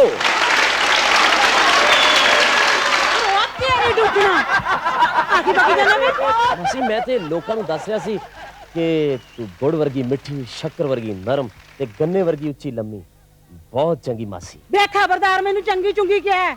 ਵੇ ਚੰਗੀ ਹੋ ਤੇਰੀ ਮਾਂ, ਤੇਰਾ ਪਿਓ, ਤੇਰਾ ਤਾਇਆ, ਤੇਰਾ ਚਾਚਾ, ਤੇਰੇ ਮਾਮੇ, ਤੇਰੇ ਫੁੱਫੀ, ਤੇਰੀ ਭੂਆ। ਵੇ ਚੰਗਾ ਹੋ ਤੇਰਾ ਦਾਦਾ। ਮਾਸੀ ਮੇਰਾ ਦਾਦਾ ਤੇ ਚੰਗਾ ਸੀ, ਤੇਰਾ ਦਾਦਾ ਕਿਹੋ ਜਿਹਾ ਸੀ? ਮੇਰਾ ਦਾਦਾ? ਵੇ ਮੇਰੇ ਦਾਦੇ ਦੀਆਂ ਕੀ ਰੀਸਾਂ, ਉਹ ਤਾਂ ਅਵਲ ਨੰਬਰ ਦਾ ਸ਼ਿਕਾਰੀ ਸੀ, ਸ਼ਿਕਾਰੀ। ਸ਼ੇਰ ਫੜਦਾ ਹੁਣ? ਮੁੱਛ ਤੋਂ ਚਿੜੀਆਂ ਫੜਦਾ, ਕਬੂਤਰ ਫੜਦਾ, ਛਿੱਤਰ ਨਾਲ ਤਿੱਤਰ ਮਾਰਦਾ ਤੇ ਅੱਡੀ ਥੱਲੇ ਢੱਟਰ ਮਾਰ ਕੇ ਫੇਰ ਦਿੰਦਾ ਤੇ ਮੱਛੀਆਂ ਦੇ ਢੇਰਾਂ ਦਾ ਢੇਰ ਫੜਦਾ ਸੀ। ਦਈ ਮਾਸੀ ਸਮੁੰਦਰ 'ਚ ਝਾਤੀ ਮਾਰੋ ਨਾ ਤੇ ਡਮਰਾ ਮੱਛੀ ਮੂੰਹ ਅੱਡ ਕੇ ਕਰਦੀ ਆ। ਦਾਦਾ ਦਾਦਾ ਬੋਲਿਆ ਚੋ ਤੇਰੇ ਦਾਦੇ ਨੂੰ ਯਾਦ ਕਰਦੀ ਐ। ਦੇਬੋ ਕਰਦਾ, ਮੂੰਹ ਬੰਦ ਕਰ ਦੇ, ਬੱਚਾ ਆਇਆ ਬੁਲਬੁਲਿਆਂ ਦਾ। ਵੇ ਮੈਂ ਸਮੁੰਦਰ ਦੀ ਨਹੀਂ, ਆਪਣੇ ਪਿੰਡ ਦੇ ਟੋਬੇ ਦੀ ਗੱਲ ਕਰਦੀ ਆ। ਟੋਬੇ 'ਚ ਇੰਨੀਆਂ ਮੱਛੀਆਂ? ਹਾਂ, ਇੱਕ ਵਾਰੀ ਮੇਰੇ ਦਾਦੇ ਨੇ ਮੱਛੀਆਂ ਫੜਨ ਵਾਸਤੇ ਪਿੰਡ ਦੇ ਟੋਬੇ ਵਿੱਚ ਕੁੰਡੀ ਪਾਈ। ਭਾਈ ਤੜਕੇ ਤੋਂ ਆਥਣ ਤੱਕ ਬੈਠਾ ਰਿਹਾ, ਜੈ ਖਾਣੀ ਕੋਈ ਮੱਛੀ ਬਾਹਰ ਹੀ ਨਾ ਆਈ। ਫੇਰ ਕੀ ਤੀ? ਫੇਰ ਉਸਨੇ ਪਿੰਡ ਦੇ ਢੀਂਡੇ ਭਲਵਾਨ ਨੂੰ ਬੁਲਾਇਆ, ਗੱਲ ਨਾ ਬਣੀ। ਫੇਰ ਫੋਨ ਕਰਕੇ ਦਾਰੇ ਨੂੰ, ਕਰਤਾਰੇ ਨੂੰ ਤੇ ਮਿਹਰਦੀਨ ਨੂੰ ਸੱਦਿਆ। ਉਹਨਾਂ ਨੇ ਰਲ ਕੇ ਧੂ ਘੜੀਸ ਕੇ ਚੌਥੇ ਦਿਨ 4 ਕੁਇੰਟਲ ਦੀ ਮੱਛੀ ਕੱਢੀ। 4 ਕੁਇੰਟਲ ਦੀ। 4 ਕੁਇੰਟਲ ਦੀ ਮੱਛੀ। 4 ਕੁਇੰਟਲ ਦੀ ਮੱਛੀ ਫੜ ਕੇ ਓਹੋ ਦੇਖੋ ਕੈਸੀਆਂ ਗੱਲਾਂ ਬਾਤਾਂ। ਔਰ ਇਹ ਜਿਹੜਾ ਸਮਾਂ ਇਹ ਸੱਚਮੁੱਚ ਅੱਜ ਸਾਨੂੰ ਅਸੀਂ ਉਸ ਸਮੇਂ ਦੇ ਵਿੱਚ ਗਏ ਹੋਏ ਸੀਗੇ ਜਦੋਂ ਨਾਲ ਚੱਲ ਰਿਹਾ ਟੀਵੀ ਤੇ ਆਪਾਂ ਵੀ ਦੇਖ ਰਹੇ ਹਾਂ, ਸਾਡੇ ਦਰਸ਼ਕ ਵੀ ਦੇਖ ਰਹੇ ਆ। ਇੱਕ ਪਲ ਦੇ ਲਈ ਚੇਤਾ ਭੁੱਲ ਰਿਹਾ ਕਿ ਆਪਾਂ ਇੱਥੇ ਬੈਠੇ ਆ, ਉਸ ਚੀਜ਼ ਦੇ ਵਿੱਚ ਨਾ ਸਮਾ ਰਹੇ ਆ, ਉਸ ਚੀਜ਼ 'ਚ ਪਹੁੰਚ ਰਹੇ ਆ। ਜਦੋਂ ਦਿਲ ਨੂੰ ਸਕੂਨ ਮਿਲਦਾ ਅਜਿਹੀ ਕਮੇਡੀ ਦੇਖ ਕੇ, ਤੁਹਾਡੇ ਪੁਰਾਣੇ ਕਿਸੇ ਦੇਖ ਕੇ। ਹੁਣ ਵੀ ਤੁਹਾਡੇ ਨਾਲ ਗੱਲ ਕਰਦੇ ਆ, ਇੱਕ ਠਹਿਰਾਵ ਨਜ਼ਰ ਆਉਂਦਾ ਹੈ ਨਾ। ਜਿੱਦਾਂ ਗੱਲ ਕਰ ਰਹੇ ਸੀ ਆਪਾਂ ਕਿ ਤੁਸੀਂ ਦੂਰਦਰਸ਼ਨ ਦੇ ਵਿੱਚ ਆਏ, ਫਿਰ ਇੱਥੇ ਤੁਸੀਂ ਬਹੁਤ ਸਾਰੇ ਲਾਈਵ ਵੀ ਕਰਾਏ। ਹਾਂਜੀ, ਲਾਈਵ ਪ੍ਰੋਗਰਾਮਸ ਇਥੋਂ ਕਾਫੀ ਹੋਏ। ਸਪੋਰਟਸ ਦੇ ਬਹੁਤ ਜ਼ਿਆਦਾ ਤੁਸੀਂ ਕਰਦੇ ਰਹੇ ਹੋ। ਹਾਂਜੀ ਹਾਂਜੀ, ਮੈਂ ਸਪੋਰਟਸ ਪ੍ਰੋਡਕਸ਼ਨ ਦੇ ਵਿੱਚ ਵਰਲਡ ਕੱਪ ਵਾਲੀ ਗੱਲ ਵੀ ਮੈਨੂੰ ਯਾਦ ਆ ਰਹੀ ਹੈ। 96 world cup, it was under my direction. I was director on panel for all the matches, ਖਾਸ ਤੌਰ ਤੇ ਦੋਨੋਂ ਸੈਮੀਫਾਈਨਲਸ ਔਰ ਫਾਈਨਲ ਉਤੋਂ ਈਡਨ ਗਾਰਡਨਸ ਕੈਲਕਟਾ ਤੋਂ ਮੈਂ ਕੀਤੇ ਸਨ ਜੀ। ਮਤਲਬ ਇਹ ਹੈ ਕਿ ਇੱਕ ਸਮਾਂ ਸੀ ਜਦੋਂ ਕਿਤੇ ਛੋਟਾ ਜਿਹਾ ਵੀ ਮੈਚ ਇੱਥੇ ਹੈ ਨਾ ਜੀ, ਕ੍ਰਿਕਟ ਦਾ ਹੋਣਾ ਜੀ, ਦਿੱਲੀੋਂ, ਕਲਕੱਤਿਓਂ, ਉੱਥੋਂ ਦੇ ਬੜੇ ਹੀ ਸੁਲਝੇ ਹੋਏ ਪ੍ਰੋਡਿਊਸਰਸ ਨੂੰ ਇੱਥੇ ਬੁਲਾਇਆ ਜਾਂਦਾ ਸੀ। ਉਹਦਾ ਸਿੱਧਾ ਪ੍ਰਸਾਰਣ ਤਾਂ ਹੁੰਦਾ ਸੀ ਜੀ। ਆਪਣੀ ਮਿਹਨਤ, ਉਸਤਾਦਾਂ ਦੇ ਆਸ਼ੀਰਵਾਦ, ਪ੍ਰਭੂ ਦੀ ਕਿਰਪਾ, ਇੰਨੀ ਕੁ ਮਿਹਨਤ ਹੋਈ, ਇੰਨੀ ਕੁ ਮਿਹਨਤ ਕੀਤੀ, ਬਿਕੋਜ਼ ਇਹਦਾ ਤੇ ਕੋਈ ਸਬਸਟੀਟਿਊਟ ਹੀ ਹੈ ਨਹੀਂ ਨਾ। ਮਿਹਨਤ ਤੋਂ ਬਿਨਾਂ ਤਾਂ ਜ਼ਿੰਦਗੀ 'ਚ ਤੁਸੀਂ ਕੁਝ ਨਹੀਂ ਕਰ ਸਕਦੇ ਜੀ। ਲਗਨ ਨਾਲ ਕਰਦੇ ਸੀ, ਇਮਾਨਦਾਰੀ ਸੀ, ਸਵਾਏ ਕੰਮ ਦੇ ਹੋਰ ਲਾਲਚ ਹੀ ਕੋਈ ਨਹੀਂ ਸੀ ਜੀ ਜੀ। ਤੇ ਅਵਸਥਾ ਇਹ ਬਣੀ ਕਿ ਜਦੋਂ ਕਲਕੱਤੇ ਮੈਚ ਹੋਣ ਲੱਗੇ, ਚਾਹੇ ਜੈਪੁਰ ਹੁੰਦਾ ਪਿਆ ਡੇਵਿਸ ਕੱਪ, ਜਾਂ ਬੰਬੇ ਦੇ ਵਿੱਚ ਵਾਨਖੇੜੇ ਸਟੇਡੀਅਮ 'ਚ ਹੋ ਰਿਹਾ ਰਣਜੀ ਟਰਾਫੀ, ਜਾਂ ਇੰਟਰਨੈਸ਼ਨਲ ਮੈਚ ਹੋ ਰਿਹਾ ਚੰਡੀਗੜ੍ਹ ਹੋ ਰਿਹਾ, ਤੇ ਬਲਵਿੰਦਰ ਬਿੱਕੀ ਨੂੰ ਪਹਿਲੀ ਅਸਾਈਨਮੈਂਟ ਆਂਦੀ ਸੀ। ਮਤਲਬ ਮੈਂ ਇਹ ਕਹਿ ਸਕਦਾ ਇਹ ਦੂਰਦਰਸ਼ਨ ਜਲੰਧਰ ਦੀ ਪ੍ਰਾਪਤੀ ਹੈ, ਮੇਰੀ ਨਹੀਂ ਹੈ। ਜੀ। I was number 1 sports producer in whole of the country। ਔਰ ਕਮੈਂਟਰੀ ਦੇ ਵਿੱਚ ਵੀ ਤੁਹਾਡੇ ਤੋਂ ਵੱਧ ਭਰੋਸੇਯੋਗ ਕੋਈ ਉਹ ਆਵਾਜ਼ ਉਦੋਂ ਮੰਨੀ ਨਹੀਂ ਸੀ ਜਾਂਦੀ, ਔਰ ਅੱਜ ਵੀ ਅਸੀਂ ਮੰਨਦੇ ਹਾਂ ਕਿ ਬਿਲਕੁਲ ਅਸੀਂ ਵੀ ਤੁਹਾਡੇ ਕੋਲੋਂ ਬਹੁਤ ਕੁਝ ਚੀਜ਼ਾਂ ਸਿੱਖ ਰਹੇ ਹਾਂ ਅੱਜ ਦੀ ਇਸ ਮੁਲਾਕਾਤ ਦੇ ਦੌਰਾਨ ਵੀ। ਤੇ ਇੱਕ ਕਮੈਂਟਰੀ ਜਿਹੜੀ ਤੁਸੀਂ ਕਰਦੇ ਹੁੰਦੇ ਸੀ ਉਹਦਾ ਵੀ ਨਮੂਨਾ, ਕਿਉਂਕਿ ਚਾਚਾ ਰੌਣਕੀ ਰਾਮ ਨੂੰ ਸਾਰੇ ਜਾਣਦੇ ਹੋ, ਜਿਹੜੇ ਇੱਕ ਆਵਾਜ਼ ਪਿੱਛੋਂ ਚੱਲਦੀ ਹੁੰਦੀ ਸੀ ਖੂਬਸੂਰਤ, ਜਿਹੜੀ ਕਿ ਲੋਕਾਂ ਨੂੰ ਰੌਚਕਤਾ ਬਣਾਈ ਰੱਖਦੀ ਹੁੰਦੀ ਸੀ, ਉਹ ਵੀ ਅਸੀਂ ਚੀਜ਼ ਸੁਣਨੀ ਚਾਹੁੰਦੇ। ਮੈਨੂੰ ਯਾਦ ਹੈ ਕਿ ਜਦੋਂ ਮੈਂ ਆਕਾਸ਼ਵਾਣੀ ਸੀ ਨਾ, ਉਦੋਂ ਹਵਾ ਮਹਿਲ ਪ੍ਰੋਗਰਾਮ ਜੀ, ਔਰ ਉਹ ਵੀ ਪਹਿਲਾ ਮੌਕਾ ਸੀ ਕਿ ਜਲੰਧਰ ਆਕਾਸ਼ਵਾਣੀ ਦੇ ਕੇਂਦਰ ਤੋਂ 8-10 ਆਂਖੋਂ ਦੇਖਾ ਹਾਲ ਇਹ ਸਕਿਟਸ ਭੇਜੀਆਂ ਗਈਆਂ ਜੀ, ਸੋਸ਼ਲ ਲੀਵਲਸ ਤੇ ਸੀ, ਪਰ ਟਰਮੀਨੋਲੋਜੀ ਮੈਂ ਜਿਹੜੀ ਹੈ ਉਹ ਸਾਰੀ ਉਹੀ ਵਰਤਦਾ ਸੀ ਖੇਡਾਂ ਲਈ ਜੀ। ਉਹਦੇ 'ਚ ਕਦੀ ਤੇ ਉਹ ਪਾਣੀ ਦੀ ਟੈਂਕੀ ਤੇ ਚੜਿਆ ਹੈ, ਕੁੱਲ ਮਿਲਾकर मैं बलविंदर बिक्की और मेरे साथ एक्सपर्ट कमेंटेटर LBW ਭਾਈਆ ਜੀ LBW ਬਣਦੇ ਹੁੰਦੇ ਸੀ। ਅੱਛਾ ਜੀ। ਉਹਦੇ ਤੇ ਪੋਪੂਲੇਸ਼ਨ ਦੇ ਉੱਤੇ ਕਰਨਾ, ਜਾਂ ਵਿਆਹਾਂ ਦੇ ਵਿੱਚ ਫਜ਼ੂਲ ਖਰਚ ਹੋ ਰਹੇ ਨੇ ਹੈ ਨਾ, ਉਹਦੇ ਤੇ ਕਮੈਂਟਰੀ ਕਰਨੀ, ਤੇ ਮੇਰੀ ਉਹ ਕਲਾ ਨੂੰ ਬੜਾ ਪਸੰਦ ਕੀਤਾ ਜਾਣਾ।